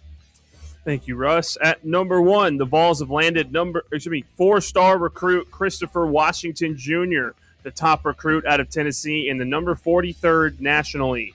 Right now, VCU guard Terrence Hill Jr. is also on campus, and the Vols are trending in the right direction for Wake Forest Juke Harris. Other notable names to track are Thomas Dowd and Jaden Hastings. Rick Barnes just killing it right now in the transfer portal, Bob. Anyone that steps on campus, 5 for 5. 5 for 5, and maybe could we be 6 for 6? Could be 6 for 6 by the end of the day. You never know. Does Hill have any other visits lined up? Don't know. He just got back from Kansas. Yes. And now he's here. Let's see if we can find if there are any other schools that he's looking at. But do some light research. Why light research? I mean, if you're going to do something, Walker, do it all the way. Do hard research, heavy research. We do our research. Have you done heavy your research would require me devoting all my focus to that. But you know Bear's not going to do it. So, I mean, you got to it's true. Find a way to get it done. We'll work on it. At number 2, former Alabama QB Ty Simpson said that it was, quote, "It was hard choosing the Tide over Tennessee" in a recent video with John Gruden from Barstool Sports. When asked why he didn't go to the Vols, Ty Simpson told Gruden, "I wanted to. It just didn't work out that way." It's the biggest non-answer ever. If he had wanted to come here, he would have come here. He said he wanted to. There are other things at play. Remember the whole thing with his dad being promised a job on Pruitt's staff, and then Heupel gets here late, and he had the relationship with Saban, and it was a different time in the college football recruiting landscape and calendar. But my takeaway from that, first, I don't care. It's over. He's going to the NFL, so why cry over spilt recruits? If I'm an Alabama fan, how does that make you feel? Because he was a good player for them. He was in the Heisman race this past year, took them to the college football playoffs as a fantastic player, talking about openly wanting to play for one of your biggest rivals. I know how we would handle it, and it's not well. I mean, I don't know how you can really bash the guy when he was really the only great thing that he was really the only thing that made that offense move, because they didn't have a run game going on. And he sat patiently and waited his turn for 2 or 3 years at Alabama. So you had a guy who waited his turn, and when he came up, finally was good. It's hard to be mad at a guy like that. I mean, because I don't even think Tennessee fans find the comment satisfying in any. It's oh, great. We're glad you would have liked to have played for us. But if you're an Alabama fan, you're dude, what the hell? It's one of those things, Bob. If I were his PR rep, I might say, maybe not. Yeah, maybe not say that. Maybe not say anything. Maybe just say, I'm an Alabama guy, and it's the best couple of years of my life. Roll Tide. Well, maybe it wasn't the best couple of years of his life. Maybe not. Maybe he regrets it. Maybe he will lay his head on his pillow every night wondering, what if I had gone to my dream school at the University of Tennessee and not ruined my life by going down there for 4 years amongst those Might have Ty toothless, Simpson. knuckle-dragging Alabama fans. Might have Ty Simpson trail over there, Russell. Running somewhere near Peyton Manning Pass. Maybe. Could. Might have been the guy to break the Heisman curse at Tennessee. The prince who was promised. Win a national championship. I mean, he's just another quarterback for them. Roll down Tide. It's not special. You betrayed your country. Yep. At number 3, speaking of Alabama, a former Alabama football player faces charges of wire fraud and identity theft after he allegedly used wigs and fake driver's license to impersonate NFL players for the purpose of securing nearly $20 million in loans, according to federal court records. Prosecutors allege that Luther Davis pretended to be 3 different NFL players from May 2023 until October 2024 to secure loans from multiple lending agencies. The players whose identities were allegedly used were the Falcons' Michael Penix Jr., the Browns' tight end David Njoku, and the Packers' safety Xavier McKinney. I don't see how anybody would try and pass himself off as Njoku. I mean, why? He's kind of like Shannon Sharp. He is a massive, massive dude. I don't know how big was Luther Davis. Guy was a football player. I just admire anybody who's willing to break out a wig for a disguise to break the law. Makeup. I'm a fan of it, man. I'm sorry it didn't work out for him. I hope he's prepared for prison, but played at Alabama from 2007 to 2011. Played in the Saban era. Must have been. I mean, he's quite a bit older than Michael Penix. He's quite a bit older than all 3 of those guys. Makeup must have been good, Russ. Reportedly, he's 6'3", 275. It's a big old boy. That's a big dude. Pass for a football player or 2. Put on some makeup, a wig, make yourself look 20 years younger. It's that easy. Can you imagine being one of those guys? Yep. You're wearing a wig? No. I was just kidding. But. You ever heard the Norm Macdonald bit where he's talking about, I don't know what it was like. You just have to look it up. Just search Norm Macdonald wigs, but he's like doing a Richard Nixon impersonation of the. And it was on that show, Jerry Seinfeld, like comedians getting cars, getting coffee, and he's doing his Nixon impersonation for Seinfeld, and just had him rolling. I'll have to go find it. I feel like I've heard of that. And wigs. He's a funny dude. Oh, man. At number 4, it's moving day in the MLB as teams wrap up their midweek series before the weekend. Games gone final include the Giants beating the Reds, the Brewers beating the Blue Jays, and the Nationals beating the Pirates. Most notably, the Yankees lost 11-4 to the Angels, where Mike Trout became the first ever opposing player to homer in 4 consecutive days at Yankee Stadium. Wow. And hit a 5th one towards the end. The Braves have the day off. And then they walked him intentionally to load the bases. And the next guy put a grand slam, which took it to 11. That's what you get. Trout. That's what you get for cowering.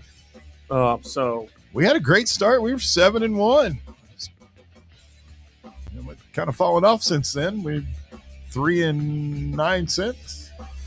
Seeing Mike Trout play well is so awesome. I mean, who doesn't love Mike Trout? Is he the best player to play in obscurity in that sport in the past 20 or 30 years? Yeah. He's the best guy, Todd Helton. He's the yeah. Mike Trout's no offense to Todd Helton, but Mike Trout is Todd Helton's in the Hall of Fame. Mike Trout's going to be borderline a unanimous Hall of Fame. Both great players. I mean, I think put a little more respect on Todd Helton. It's hard for us to. I said no disrespect. I think it's a good comparison. It's hard for us to see it though because we did follow Helton, and I'm sure that like Angels fans, it's probably great, but we just nobody follows the Angels. I don't know, man. Mike Trout, has he been to the playoffs once in a wild card game that they lost, if I remember correctly? It's too bad, and he's been hurt a lot. Yes, his last good year was 2022, and then he's been battling injuries past couple years. But He's just so fun when he's good. He just hits bombs, plays center field. It's just he's one of the best players of the 21st century. Kind of the Derrick Rose of Major League Baseball, right? Derrick Rose, in a way, was really, really good, but then started getting hurt and not playing. Does that keep you from the Hall of Fame, though? They're going to keep Rose out? No, Rose is going to go to the Hall of Fame. Yeah, the NBA, the Basketball Hall of Fame is a little bit more of a joke than the MLB one is. The MLB is one of the most exclusive. Yeah, I'll take your word for that, Walker. Continue. And at number 5, RFK Jr., an avid animal genitalia researcher in his spare time. Whoa. I'm come again? Yeah, you heard him. You heard me. Once pulled the family sedan to the side of the road after spying a dead raccoon and swiftly cut off its sex organs so he could study them later. Walker! The bizarre account by the nation's top civilian health official was unearthed in a new book called RFK Jr., The Fall and Rise, authored by The Post, who drew upon a wide range of sources, including private journals he penned while living in New York City. How did they get a hold of his journals? I don't know. This is why I never understood diary journals. Writing anything down? It's supposed to be therapeutic. I get that. Yeah. But okay. Like, it's inevitably, if you do something wrong or you're famous, like, it's going to be public record. You don't write anything down. Don't talk on telephones. He said, in quote, "My kids waited patiently in the car," he noted, after telling People magazine he collected the raccoon's genitals so he could, quote, study them later. The eccentric Kennedy scion's bizarre recollection adds to the laundry list of grisly encounters with animals he has had over the years. I mean, the only reason we're calling this guy eccentric and not a complete fruitcake is because he's a Kennedy. You imagine the other Kennedys getting together? They got this one cousin over here walking around with a raccoon penis. Yeah, he just cutting them off. He's the same guy who found the dead bear in Central Park, right? Yeah, he found the dead. It was a dead cub that he found. Isn't that serial killer stuff? Yeah, I believe there was. You're experimenting with animals, you're collecting the animals and doing stuff like that. That's weird. I believe there was also a story where he found or heard about a dead whale somewhere and then drove over there and tried to chop its head off with a chainsaw. No, that did not happen. It was in the article. Walker, it was in the article. I mean, the guy got a dead bear in Central Park. That's legit, and put it on, I think, on top of his car, right? Tell you what, though, he's ripped. You ever seen his workouts where he's not? That's good, Bob. Yeah, he's got no shirt on, but wearing jeans. He works out in jeans. I know that. Yeah. He's a stark raving lunatic. He is. No, this happened. The whale thing happened. Did we have a follow-up on the raccoon penis? Did he learn whatever it was he was hoping? What do you hope to learn from cutting off the raccoon's penis and taking it back to study? Why not go to college and major in animal physiology and biology, where you're not picking up roadkill, Bobby? But you're not. RFK No, why would that even be part of the conversation? He didn't pick up the roadkill. He just picked up its genitalia. It's a big difference. No, he picked it up. He's seen raccoon feet and hands and heads and stuff like that. He really wanted to dive into the delicate anatomy. This dude carries around a knife sharp enough to do. He's got a fascination for it. That's utterly disgusting. It's Walker. horrible.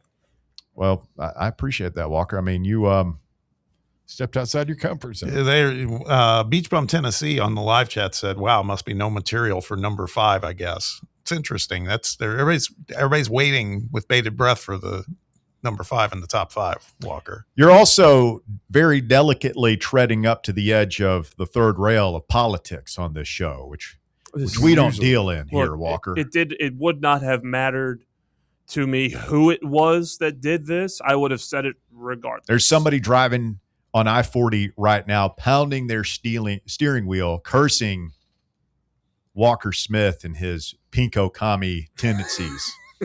I got to speak up for my pinko friend here. Oh, of course you do. I feel like on this show, brand. if there's any kind of news report, I don't care, left, right, center, anywhere. if there is a news story published and one of us sees it about some dude cutting off raccoon wieners on the side of the road, we're going to talk about it. We are going to talk about it. Yes, comrade.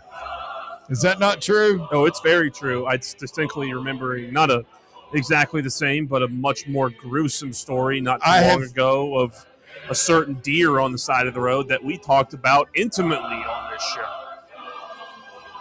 You wouldn't have talked about this if it had been Obama cut that raccoon's wiener off. Certainly would have. On this show, absolutely. Oh, How many times have I chastised you for not going bigger on the Weirder 5 stories? Look, I can throw a fastball when I need to. I bet you I sound like him now. I bet you RFK Jr. Bear, you can sit down, by the way. You don't have to stand at attention and salute. I bet you RFK Jr. was not offended at all by the if he was listening to our show and heard the sound of the deer getting right. Probably killed. wanted to copy the video. He probably would have asked for the. He might have been the instigator. He would have become a subscriber. Let's leave this deer out here. There's a pair out there. I'll cut his penis off later. Thank you, Walker. That is the top 5 at 5 here on Fan Run Radio. We do have Josh Elander coming up on the show, maybe here in about 20 minutes. Stay tuned for that. Tennessee baseball tomorrow night against Ole Miss. We will preview the series with the head coach of the Volunteers coming up here in just a mere matter of moments. Very exciting about that. And, well, I guess the Joshy Boy apology will have to wait.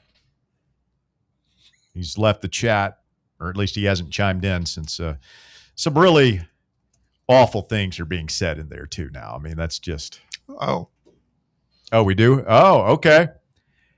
In the chat, there's awful things being said? There's a lot of mean things.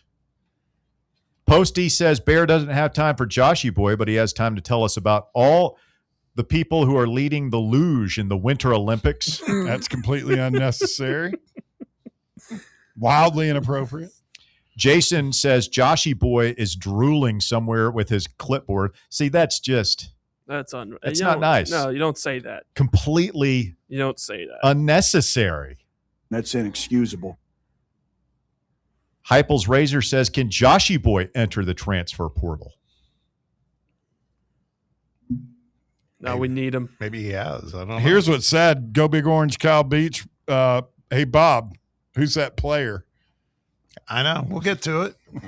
What player? Well, the player Bob teased in the first hour. He's pulling a Russell. Russell's known for doing this. I vaguely remember. That feels like it happened 2 days ago. No. We did have a monster tease right at the end of the first segment. It's one of the best teases. All right, here's what we're going to do. Quick timeout. We're going to come back. Joshy Boy is on hold.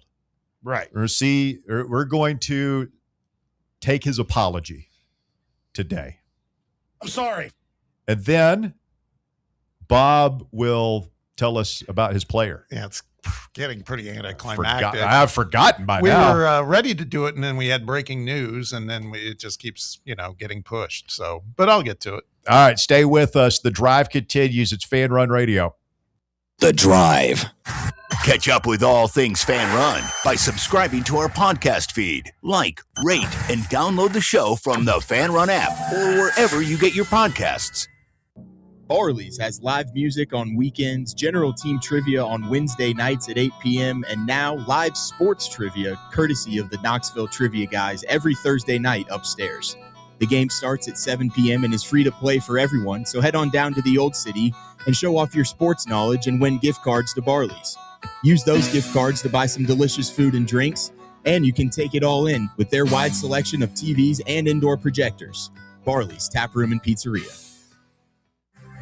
Your smile is one of the first things people notice, so why not make it unforgettable? At Knoxville Smiles, we believe everyone deserves a smile they're proud to show off, whether it's time for a routine checkup, a professional cleaning, or something more advanced like teeth whitening or veneers. Our expert team is here for you. We use the latest technology to provide the highest quality care in a comfortable, friendly environment. At Knoxville Smiles, we don't just treat teeth, we treat people. Our goal is to make every visit as stress-free and pleasant as possible. So if you've been putting off your next dental visit, now's the perfect time to take the next step towards a healthier, brighter smile. Give us a call at 865-539-1776 to schedule your appointment. That's 865-539-1776. Or visit us online at knoxvillesmiles.com. Smile brighter with Knoxville Smiles. Hey, Vols fans, Cody Brown here. I grew up right here in Tennessee and know what it means when someone says, I've got your back.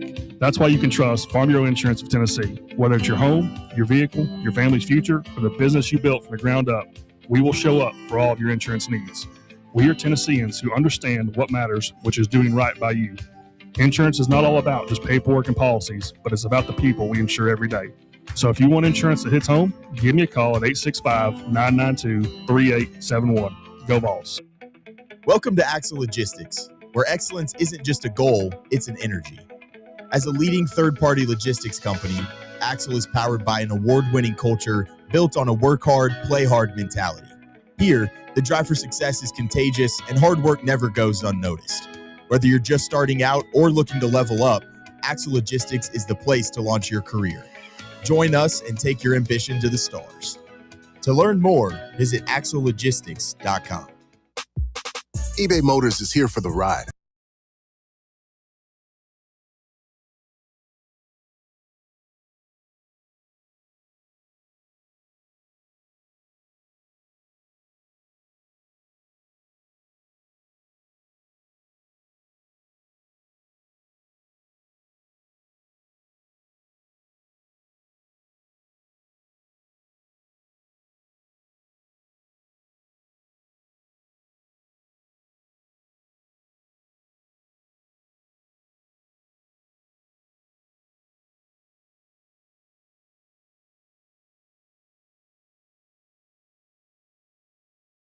Talk Tennessee baseball in 20 minutes.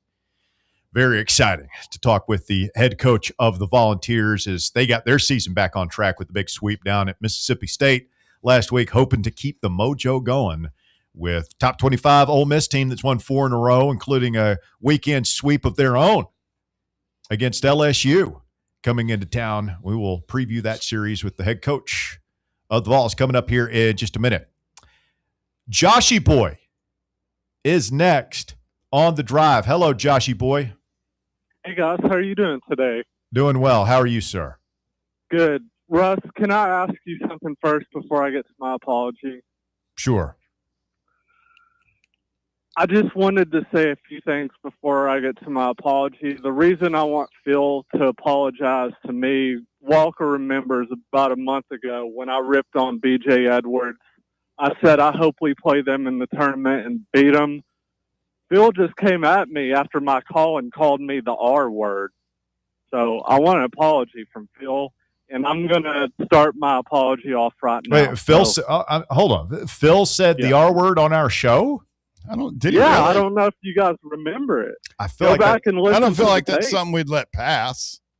To be honest with you, that's awfully Yeah, ugly. you Well, I you think laughed. I think It definitely You happened. laughed at it. There. I think you laughed at it. No. I think no. I do think it Don't happened. Get it twisted, and bro. And he did I'm not the laughing anything like that. He did the walk off. He said it and see ya and hung up. That was I think. Well, I'll tell you what. I think you're correct, Joshy Boy. I think Phil does owe you an apology, and we will hold I'm it. going to apologize now. Okay, so here I go. First and foremost, I want to apologize to Ryan. Ron, I'm very sorry for my actions the other day for what I said towards Bear. It was unacceptable and unexcusable. It should have never happened. And I want to apologize to the parents out there who were listening, picking their kids up after school. I was just stupid of me saying that, and I just apologize to anybody who I offended, especially Bear. Bear, I apologize to you. I'm sorry if I offended you and made you mad. I'm sorry. I accept your apology, Josh. If sorry. you didn't make me mad, it didn't offend me. I'm sorry. It was just you got to have more control than that, bro. That was way over the line. Get us in trouble, man. I got you. And I'm glad the Yankees lost. See ya. Get the hell out of here. Get wet. Two flush you, buddy. Make sure it's gone. Hey, God, man. perfect phone Listen, call. Perfect phone call. I think we're good. Are you satisfied now? Can we put this all behind us? That's fine. Okay. All right, Joshy boy. Call back on Monday. That was a quality apology. I mean, No, that wasn't well wasn't one of those like when your parents make you apologize to your kid brother or something. Sorry. Like, yeah. You don't mean it at No, all. that was a sincere apology. I thought his voice was quivering at one point, perhaps tears welling in his eyes as he took responsibility. I think we can all learn a big lesson from Joshy boy today. That's how you take responsibility for a mistake you made. And he knows what he did. He knows what he did was wrong. And he manned up today. It's very impressive, Joshy boy. Thank you. Yeah, it was good delivery. One of the more impressive things one of our callers has ever done, Bob. Quite frankly. and man, how the tables have turned, or the turns have tabled, as Michael Scott would say. That he was saying earlier in the show that he was not going to apologize. So somewhere along the line, he thought better of it. Yeah, it's good to see. It's good. Joshy boy, the bigger man. Just love to see. Gives us hope as a human race. Mm-hmm. Wouldn't go that far. Yeah, it's a little Maybe we much, send Joshy boy to Islamabad. Is it Islam? I think it's Islamabad. It's not like send him to Islamabad. You're thinking of the movie. Yeah. Hi, buddy. You're thinking of the movie Superbad. It's Islamabad. What happened over there at the Islamabad talk? I wouldn't want to cast aspersions on the good people of Pakistan or wherever, or is it Pakistan? No, it's Pakistan. You're right about that. Jimmy says, Russ, why do you always start talking about time and clocks at the end of an hour? If only well, we knew. If really it's just a way to signal to Bear, who, he's got a clock in front of his face. Multiple. It's his responsibility. We're surrounded by clocks telling him the time, and really his only responsibility is to make sure we get out at the top of the hour, patently false, so that we can start the top 4 and the top 5 right at 4 and 5. But to do that, because we have 4 minutes of commercials that have to play before that, he has to start the commercial break at 3:56 or 4:56, what have you. Or else it screws the system up. I screwed that. Well, the system is you look at the clock, because I've done your job before. And like that's we literally surround you with clocks, and you've been doing this for 7 years. 7 years. Yeah, and you always forget.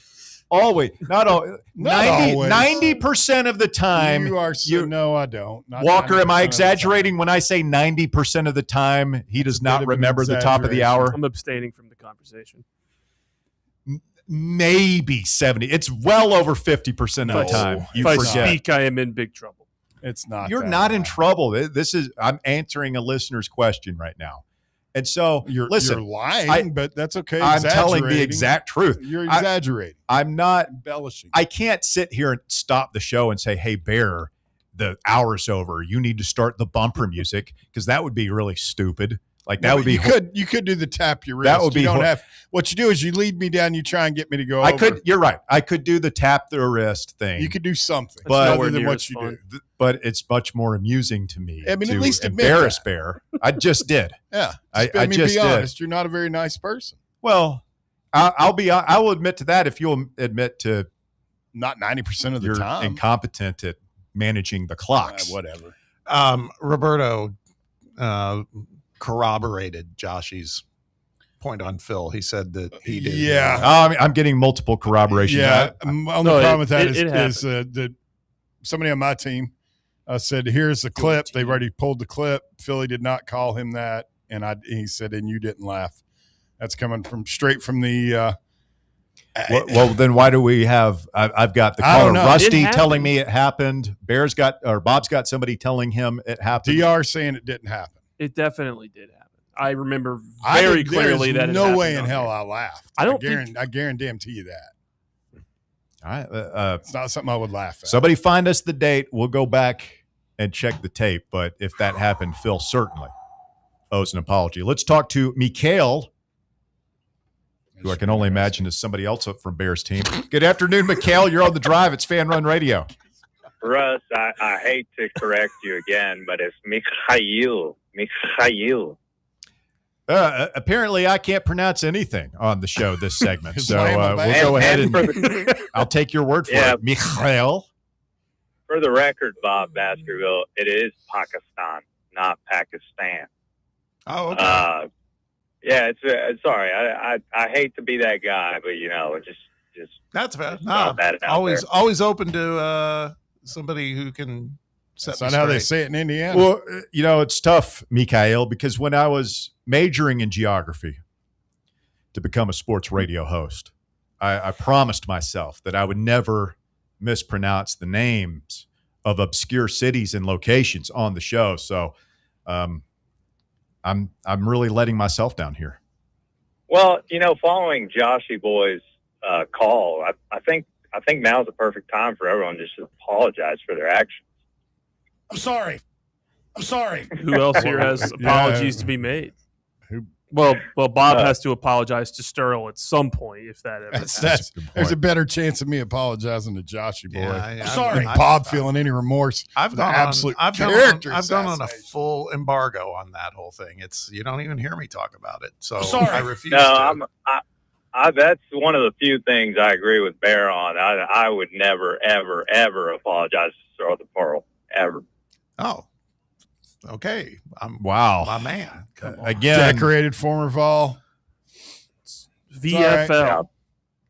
But it's kind of fitting that you're talking about Pakistan because I was talking to a coworker today about Tennessee football. His name is Rad. Fantastic gentleman. He's from Iraq or Iraq, depending on where you're from. And we were trying to remember so it was very unfortunate because the only Tennessee game he's ever gone to was the Georgia State game. Oh. That was a good one to go to. Yeah, I guess depending on how you look at it, it was a great game. I remember that day well. You had the boat catching fire at the Vol Navy a sign. In the morning. You had the Pride of the Southland marching band trumpeter face planting on the turf at Neyland Stadium. And then you had Jeremy Pruitt face planting as well. His team gave us one of the most embarrassing losses in the history of Tennessee football. It was awful. Cornbread. Horrible. I mean, definitely a historic day by multiple measures. Agreed on that. But I was listening to Joshy Boy's call, and I was going to come on here and banter about something ridiculous, but I had a change of heart in between the calls. So maybe I will apologize to Sterl the Pearl. Who knows? I'm sorry. I mean, that was an incredible apology. It's one of the best ones out of our crew of miscreants and ne'er-do-wells for him to come up with. Oh, yeah. If I had to rank all of the apologies that have occurred on this show, that would be number one. Okay. Okay. Thank you, Mikhail. Don't trip over my sarcasm. We appreciate the phone call, though. Hey, can we get to this player? Please. Finally. I mean, it's really... This kid better be LeBron James. I was going to say, I'm not sure it's worth the wait at this point. I mean, I did a tease, Chisel James, but not a 2.5 hour. Yeah. Go ahead, Bob. I had to go there.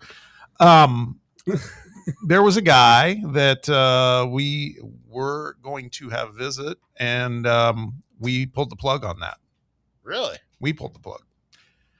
And it was a guard. And the reason I bring this up, and I think it's noteworthy, is it was guard Malik Mack out of Georgetown. Started at Harvard, then went to Georgetown. That was one of the things I learned last night in my phone call, and it led me to believe that, man, they might feel very, very good about Terrence Hill. Malik Mack is kind of similar type player. Yeah. Is he kind of a little backup plan? Probably a little more point guardish. Well, it sounds like he's no plan at this point because he's not coming. Averaged 4.1 1.1 assists per game for the Hoyas this year. Yeah. They don't seem like they're going to waste a lot of time bringing in just a ton of guys just to bring them in. Yeah. The thing that really, and we didn't talk about this, Isaac Trotter mentioned this, by the way, about how low Hill's turnover rate was. Mm-hmm. Yeah, 3-1. I was looking at that. It's nice, man. Again, playing in the A-10, it's different than the SEC, Well, but still. And the other thought I had in talking to Isaac was some of these guys, and I'll put Day-Day in this conversation as well. When you're 6'3", you're probably not going to the NBA as a shooting guard. Yeah. And both of those guys are listed at 6'3", so you better show, like, if you have any NBA aspirations, that you can play with the ball in your hands. And maybe that's what Terrence Hill is thinking. I just think it's, excuse me, it's kind of refreshing, though, to see, like, we're actually now turning prospects away in a way, right? Like, we're not in a position being where very it's selective. Like, it's like, you know, like another basketball program close to our hearts that is, you know, hey, you're mid-major and you shoot some threes. Have they done any? I mean, they got their point guard, Diallo. Talk about Kentucky? No, I was talking about on our campus. Oh, yeah. Okay. Now Kentucky got Zoom Diallo, and I'm not sure if they've gotten much else, but they'll throw some money at people. They'll get some folks, but boy, they're behind the pace on this right now. I mean, it breaks my heart. And then somebody said that, it might have been GBO Kyle Beach said he read that maybe Ohio State is now in on Amari Evans. Boy, that's a program that's just invisible right now on the national stage. When was the last time Ohio State mattered in college basketball? They made the tournament this year. Yeah. Almost beat. But they're kind of coming from where they came from. I mean, the they're Thad Matta. They're kind of good-ish, but not great. It's been a while, yeah. Well, the last good teams were like A&M kind of level, borderline tournament team. I just remember when that was my first introduction to Felix Okpara, is when he literally he stuffed Zach Edey in a locker. Ohio State beat Purdue that year, and he absolutely shut Edey down. And then when I heard we were looking at Felix Okpara, I was like, tell me more. This guy. I mean, Edey had the times I saw him. I mean, he went from being like lurch to unstoppable. Yeah. It's like quick. Player development, man. Back to Felix too. That's one of the things I heard last night is it's like, it's going to take a while for people to realize. I think maybe not. I think sooner than coach thinks, but the loss of Felix Okpara is going to be I've been talking about it for massive weeks now. Yeah. Heartbroken over it. Coming up, a conversation with Tennessee baseball coach Josh Elander. Tennessee getting set to take on Ole Miss. 3-game series starts tomorrow night at Lindsey Nelson Stadium. And some news on Stone Lawless that we'll address with the coach as well when we continue next right here on Fan Run Radio. Stay with us. The Drive. Tony Basilio, the official voice of the common fan, is now on Fan Run Radio. Fan Run Radio. Tony Basilio, weekdays from 11 to 1. Be there. What kind of day is it? It's a White Claw day. Grab a pack, grab your friends. Everything else in life can wait. Your friends shouldn't. Let's go. White Claw. Grab life by the claw. Please drink responsibly. Hard seltzer with flavors. White Claw Seltzer Works, Chicago, Illinois. Citizens National Bank. Life is more fun with a Good Life account, offering extra benefits, including bank travel. Experience the trip of a lifetime to Ireland. Explore rolling green hills, historic castles, and charming villages across the Emerald Isle. Get in on the fun. Call 865-429-7935 today.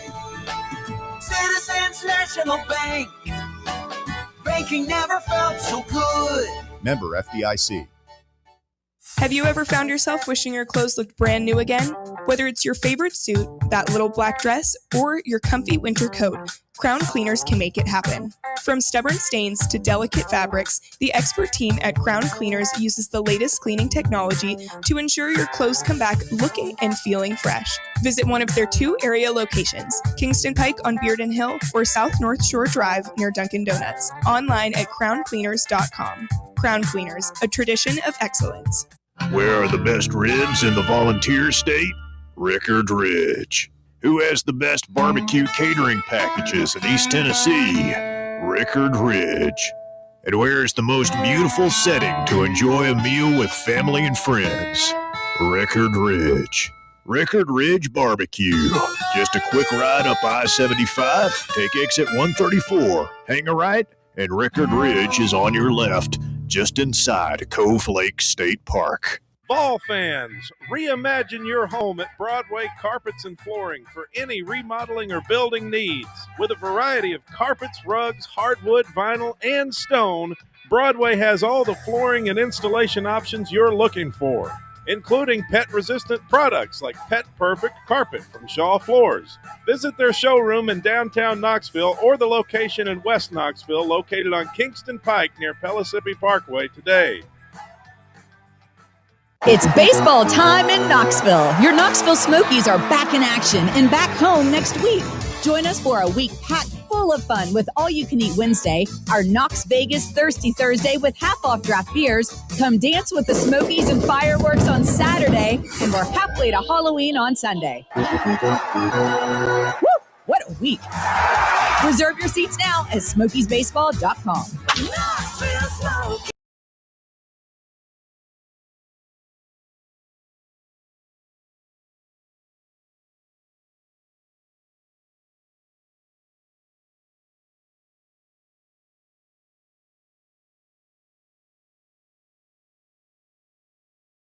This afternoon, as we are pleased to be joined by Tennessee baseball coach Josh Elander on the program. Coach, good afternoon. How are you?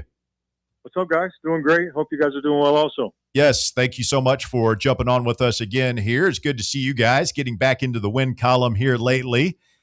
Could you tell a difference in the clubhouse vibes after getting the sweep last weekend in Starkville?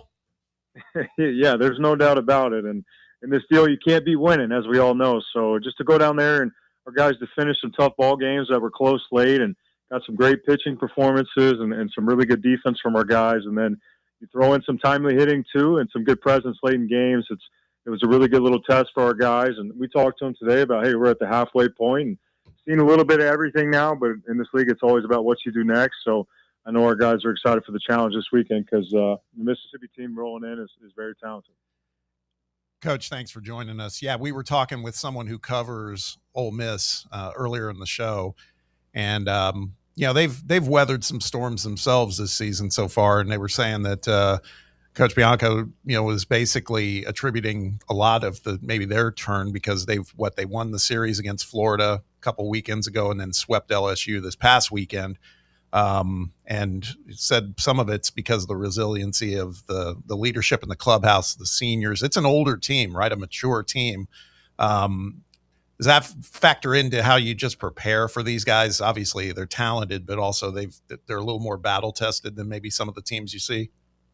Yeah, I think so. I mean, that's, just looking at the scouting report stuff. I mean, they have a handful of seniors littered into that lineup, and a lot of those guys, they are from the portal though. So whether it be the first year, second year there, but again, as you get to later in the year, you want to lean on some leadership. And I think sometimes it's, hey, the seniors that have been around the block, but also, too, like I know the players, that have earned their stripes in the league, those are the ones that usually you want running the clubhouse, right? Whether it be like Reese Chapman or one of our guys. But, it's a very explosive group. They're always power arms and power bats. And that seems to be their MO again this year. And I know they like their starting pitching, but it's going to be a good challenge for our crew.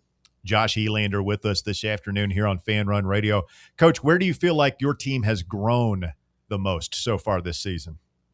I think just having presence late in the games, with a younger group. I think again our guys, and it's my fault, but it didn't handle those when it got hot in the kitchen there late. And I think now that we've been in those moments, those guys, I want them to not only expect them to come, but also to be excited when you get there. That's why you come play in the SEC, so you can be in those one-run games in the 7th, 8th inning, and you got two big leaguers on the mound going at it. And I think our guys have really responded, and it's a talented and young group. It has that excuse is gone with. They just need to keep playing ball, and we're halfway through the league. And if you look across the league, like even looking at Mississippi, they get swept by Mississippi State at home, and then go on the road and beat the Gators, and had a great weekend versus LSU last weekend. So, I think with this league more than ever, you have to attack the day that's in front of you. Because if you're looking at what you've done or what's to come, you can get lost in the reps moving forward. Yeah, we've talked about this stat a lot this week. 9 of the 16 teams in the league are either 8-7 or 7-8. So it's just, man, it is literally a game of inches. And we've talked so many times. It's like, man, what if Stone Lawless's ball goes out at Georgia? What if Levi's goes out in Game 3 against LSU, and Tennessee's right there at the top of the league? And, man, they say it's a game of inches in football, Coach, but I think that might even be more so in baseball. Well, absolutely. Unfortunately, we've been on the wrong end of that. And, I mean, an amazing play the defender makes at Georgia, and Stone does everything he could, comes off the bench, off a really good reliever, and hammers a slider. And, there's all these metrics and things we can look at now. But the ball Levi hit the center, it was like a 99% hit rate based on the launch and the velocity. But, again, it is what it is. Our guys need to move forward, and I think they did a good job of that, especially this weekend down in last weekend in Starkville. And our guys just need to, again, when we get late in those games, just play ball. And I thought even just the dugout and as a team work together through it, we've been, and I've told them, we've been swept on the road. We swept a team on the road, won close games at home. So there's a lot of things that we've seen that we should be able to put some feathers in our cap next time we get into those fires, which there's plenty more to come, second half of SEC play. Coach, we're always watching the pitching rotations that go out there, and it's nice to have, such a deep tranche of starters, man. And then you got guys like Arvidsson and Appenzeller too, who can do long haul work. But my question to you for this, for example, the Mississippi State series was Landon Mack goes on Friday, when in the past, majority of the time we saw Tegan Kuhns. Is that matchup dependent, or is it just based on feel, what you're seeing in practice and everything else? How's that work?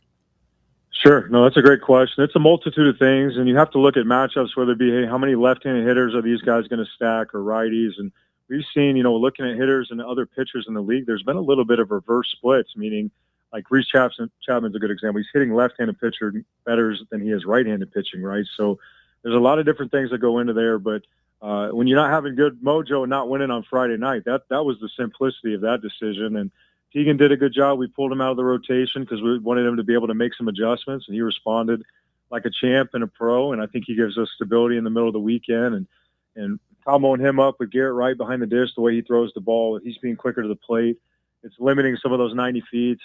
But also, too, in the past, Landon threw on Friday night for the majority of last year and loves the big moment and has really big Friday night stuff. And I just like the mojo that he brings leading us into the battle. And then the other thing was just looking back is, we've been very careful with Appy. He's very talented, but we want to make sure we're keeping an eye on him and keeping him in a good spot. But now it's become pretty simple. It's how do we get Appy in the game when we have the lead? And, we were going kind of more script on Saturday and whatnot, but he's been phenomenal. But whether it be Appy or Arv, ton of confidence in both those guys. But the big takeaway from last weekend was the way Bo Rudy threw the ball on Sunday. That's the best I've ever seen him throw. It was up 93-95. The breaker was really, really good. And that ninth inning, he mowed down some good hitters. So if he's in a spot where you have him and Arv to maybe go twice or Appy to go twice, and those starters can continue to give us some length and we play some defense behind them, we like the way that matches up. But that's the game within the game. There's going to be some mixing and matching throughout the year, but we need Mac to attack the strike zone for us tomorrow out of the gate. Hey, Josh, this Appenzeller kid is unreal. And I'm sure you guys knew he was an elite prospect. You just have to look at the rankings, and, he could have gone in the draft last year. Has he surpassed your expectation? This is an historically dominant run that he's been on, let alone for a freshman, for any player in college baseball. I don't want to jinx it here, man, but the last 2 or 3 appearances have been outstanding. I was going to say we both need to knock out some wood after that, but I think it's fair what he's done. And even in the fall, like his velo was down a little bit. When Tony and I were chasing him around in the recruiting process, I mean, it was up to 93, 94 consistently. It was just a really whippy, low-effort arm. And again, just from a scouting perspective, like he just pours strikes, but there was always the ability to, what is this guy going to be in 2 or 3 years? Is it going to be 94, 97? But, really he's pitching 88, 92, grabbing 93s, but it's just, he's unfazed. And it's really a credit. I've said it a few times to his parents and how they've raised him. I mean, there's really hasn't been anything that's made him flinch. And just like anything else, with the offense gets going, it's like when you're able to start stacking some of those good outings in a row, it can really lead to some confidence. But what Appy's given our whole team is, it's kind of, hey, how do we get the ball to Appy? So let's get out of the gates and get some innings in and hand the ball off to him. And he's been really good, whether it's you bring him in with the bases loaded down in Texas or versus Georgia on the road or what he was able to do here versus Missouri. I think he's going to be very special for us for a long time. And we've been fortunate over the years, whether it be Drew Beam or Burns or some of these guys or Tidwell that have come in. And I think it's a credit to our pitching staff, but also to Appy just because he had conviction, wanted to come to school, wanted to be at Tennessee and turned down a bunch of money. And you have the confidence to do that. There should be no shortage of confidence once you get between the lines too. Talking about the offense for a second, one thing I noticed was in the LSU series, if you just added up the hits, not necessarily how you guys got on base, but the hits in the LSU series, I think there were a total of like 17 over a 3-game series. Last week in Mississippi State, it was double that, right? 33 or 34. So again, I'm sitting there thinking, hey, it looks like maybe there's just a little more patience at the plate and working the count, but what do I know? I mean, it's really a question I have for you of, is some of that, the LSU game was more attributable to the pitching on LSU, or was it a difference in how we were handling our business at the plate in Starkville? Well, I think it was a combination of things. I mean, if you look at LSU, it's premium velocity all across the board. I mean, Kason Evans is going to be a first rounder. Will Smith, their Saturday guy was a guy that turned down a ton of money to come to school. And, the Sunday guy's 94, 97 out of the gate. But I thought in the LSU series, we had some of those. They're just not good when you have those quick, ugly innings where it's, hey, 5 or 6 pitches, not a lot of loud contact, and guys just maybe cheating the pitches or, chasing hits. That's a dangerous deal when guys start doing that. But I think the biggest difference was, because if you look at Mississippi State's pitching staff, with Valinkis on Friday, it's SEC Pitcher of the Year number stuff. And our guys are really convicted to making sure they land on the fastball, and Levi does, and Henry does, and Garrett smashes the ball to center. And then, late we adjusted. Manny, shoots the ball down the right field line and uses the whole field. So, we've asked those guys to stick with us on the approach, and you got to be able to adjust throughout the course of the game based on how it plays out. But I think a little bit is, again, as these guys get more reps under their belt, and even Garrett Wright, I think he's played less than 30 games now, but he's been a real catalyst for us at the top. And I think getting Reese in the 2-hole with the maturity there and what he's able to do. And I know we're excited to get Grimm and Levi and all those guys swinging a little bit, but it's a game of adjustments. But there's no shortage the last 2 weekends of really, really good stuff. So our guys just need to make sure that, A, they're using the whole field, and B, like, what is the approach, and let's stick to it. And sometimes, hey, in those close games, it's human nature. Guys try to do too much or take too big of swings, or they want to do all themselves. And that's not this team. It's not. We're not going to sit up there and just bomb guys away like we've done in the past. So we need to work together to win. And whether that's a safety from Jay Abernathy, like last week, or moving a runner or infield back, there's a multitude of ways to win. So we need to make sure, especially if the wind's blowing in, we have a good approach based on what we're seeing, and how do we counter that together as a group. How great was it to see, man, Jay, felt like Jay had a nice bounce back series, right, against Mississippi State. It was huge. Made some great plays at second base, a really nice play in left center field, and a guy crushed for Mississippi State over there. But playing with some confidence, and, hey, just that's what he needs to do. He needs to be able to drop down a bunt or stay on top of a baseball against Stone. It's a really good lefty for those guys. We scored the first earned run of the year off him, and Jay just not anything crazy. Staying his legs with a little flat line drive to the opposite field. But he's a guy, when it's going, it's really, really good. And we need some more consistency out of him. But his versatility, what he can do at second and at center. And then when he gets on base, he always has done everything we've asked. He's really good. Even though on Tuesday, it balls in the dirt, moving up, and can create some havoc out there. But we would love for him to get going like we all know he can. But honestly, we're all just kind of rooting for him because, have that 3-hit day, it's a big difference and changes the course of our lineup completely when he's able to do that. Josh Elander, our guest this afternoon here on Fan Run Radio. Coach, I see a report on VolQuest.com, Stone Lawless available this weekend. Will we see him in the lineup, or is that more of a process where, hey, let's get him in uniform and work him back slowly? Yeah, so Stone has been very aggressive and trying to get back, and Dr. Clank and Woody have done a great job, and he's basically hit all the check marks that he needs to. So today we're actually getting him, the last 2 days he's been able to take BP. We actually got him some live ABs today under his belt. So he will be available this weekend. I would like to get him, the plan probably as of now is I need him to catch, some extensive bullpens and whatnot. He's done some machine work, and we've gotten his legs moving. His arm is in good shape. Honestly, he said his body feels a little bit better, ironically, from taking the shot, but just getting a little reset. So if it was up to him, he'd be starting tomorrow, but he'll be available for us. And there's a lot of different things we can do with the lineup as you add him back in. And I can't wait to get him back out there, but definitely want to get a few more boxes checked. But he's an easy guy to bet on, so can't wait to get him back out there. Tennessee baseball coach Josh Elander with us. Coach, last question from me here. The environment at Lindsey Nelson Stadium, Anthony Vitello used to talk about the hornet's nest that Lindsey Nelson was. I feel like we haven't really seen that yet this year, but maybe this weekend an opportunity. I wanted to give you a chance here to just speak to the fans. What do we need to do to fill it up and make it nasty over there? Yeah, absolutely. Well, I didn't know you and V were that close where you were on the Anthony instead of Tony deal right there. That's pretty sweet. Oh, yeah. We're he's not returning my calls. I guess he's busy or something. I saw him getting having a friendly conversation with an umpire earlier today. Yeah, no way. Doesn't sound like him. That's good to hear. But no, I'm sitting in our basically our closing room for recruiting, and that was a big deal as we talked about it. Is a lot of the newer stadiums that have been built, sometimes they looked at kind of the TD or Charles Schwab Field, in Omaha. How do they have more foul territory? And I thought Tony nailed it about keeping everything as close to the field as possible. And probably one of my best memories is looking back is, when we swept LSU at home and the fans are right on top. And again, that team was that first team to go back and first time in a while, and how they were able to change the game for us. And the fans have been incredible. They really have, because we haven't done our part at times. And, but we need them to get to where we want to go. And there's so many games here. I remember whether it be, Evan Russell's 3 home run game versus Vanderbilt or any of the postseason things that we've done. It really, really makes a difference. And we have 2 beautiful weekends on deck with 2 quality opponents. And, anybody and everybody, let's get them over to Lindsey Nelson Stadium, because the boys are in a good spot, but we need to keep this thing going. And 2 weeks at home, we need to protect our home turf, and might as well do it together.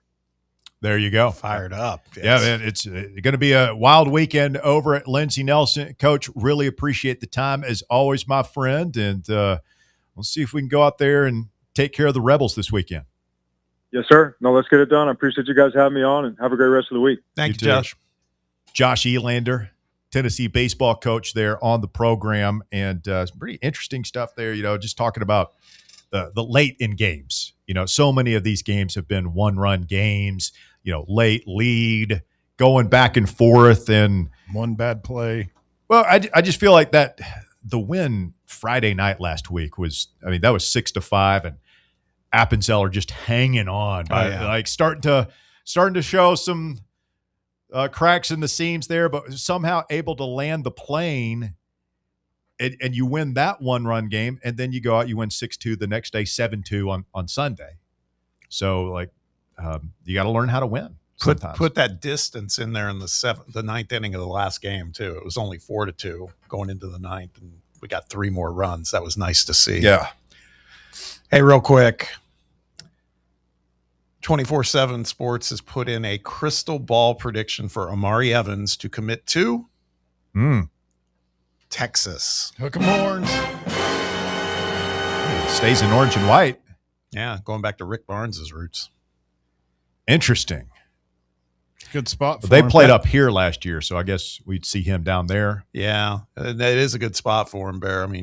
Sean Miller, this guy will continue to progress under someone like Sean Miller. How long before we get a player back?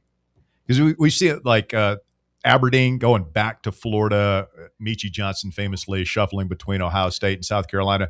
How about, like, I'm just wondering, because my immediate reaction is like, oh, that sucks. But then I think, well, all these things are 1-year contracts. Who's to say he doesn't go down there and he's back in the portal next year? We bring him back. I don't know. There's something that tells me I don't know if Rick would do it, man. I don't. He wouldn't bring a guy back? I don't think he would. What if it's a situation where it's a kid that he really likes, but an agent done him wrong, and the kid fires the agent, or he just says, "Hey, coach, like I messed up, man. I made a big mistake. I listened to the wrong people. I should have listened to you."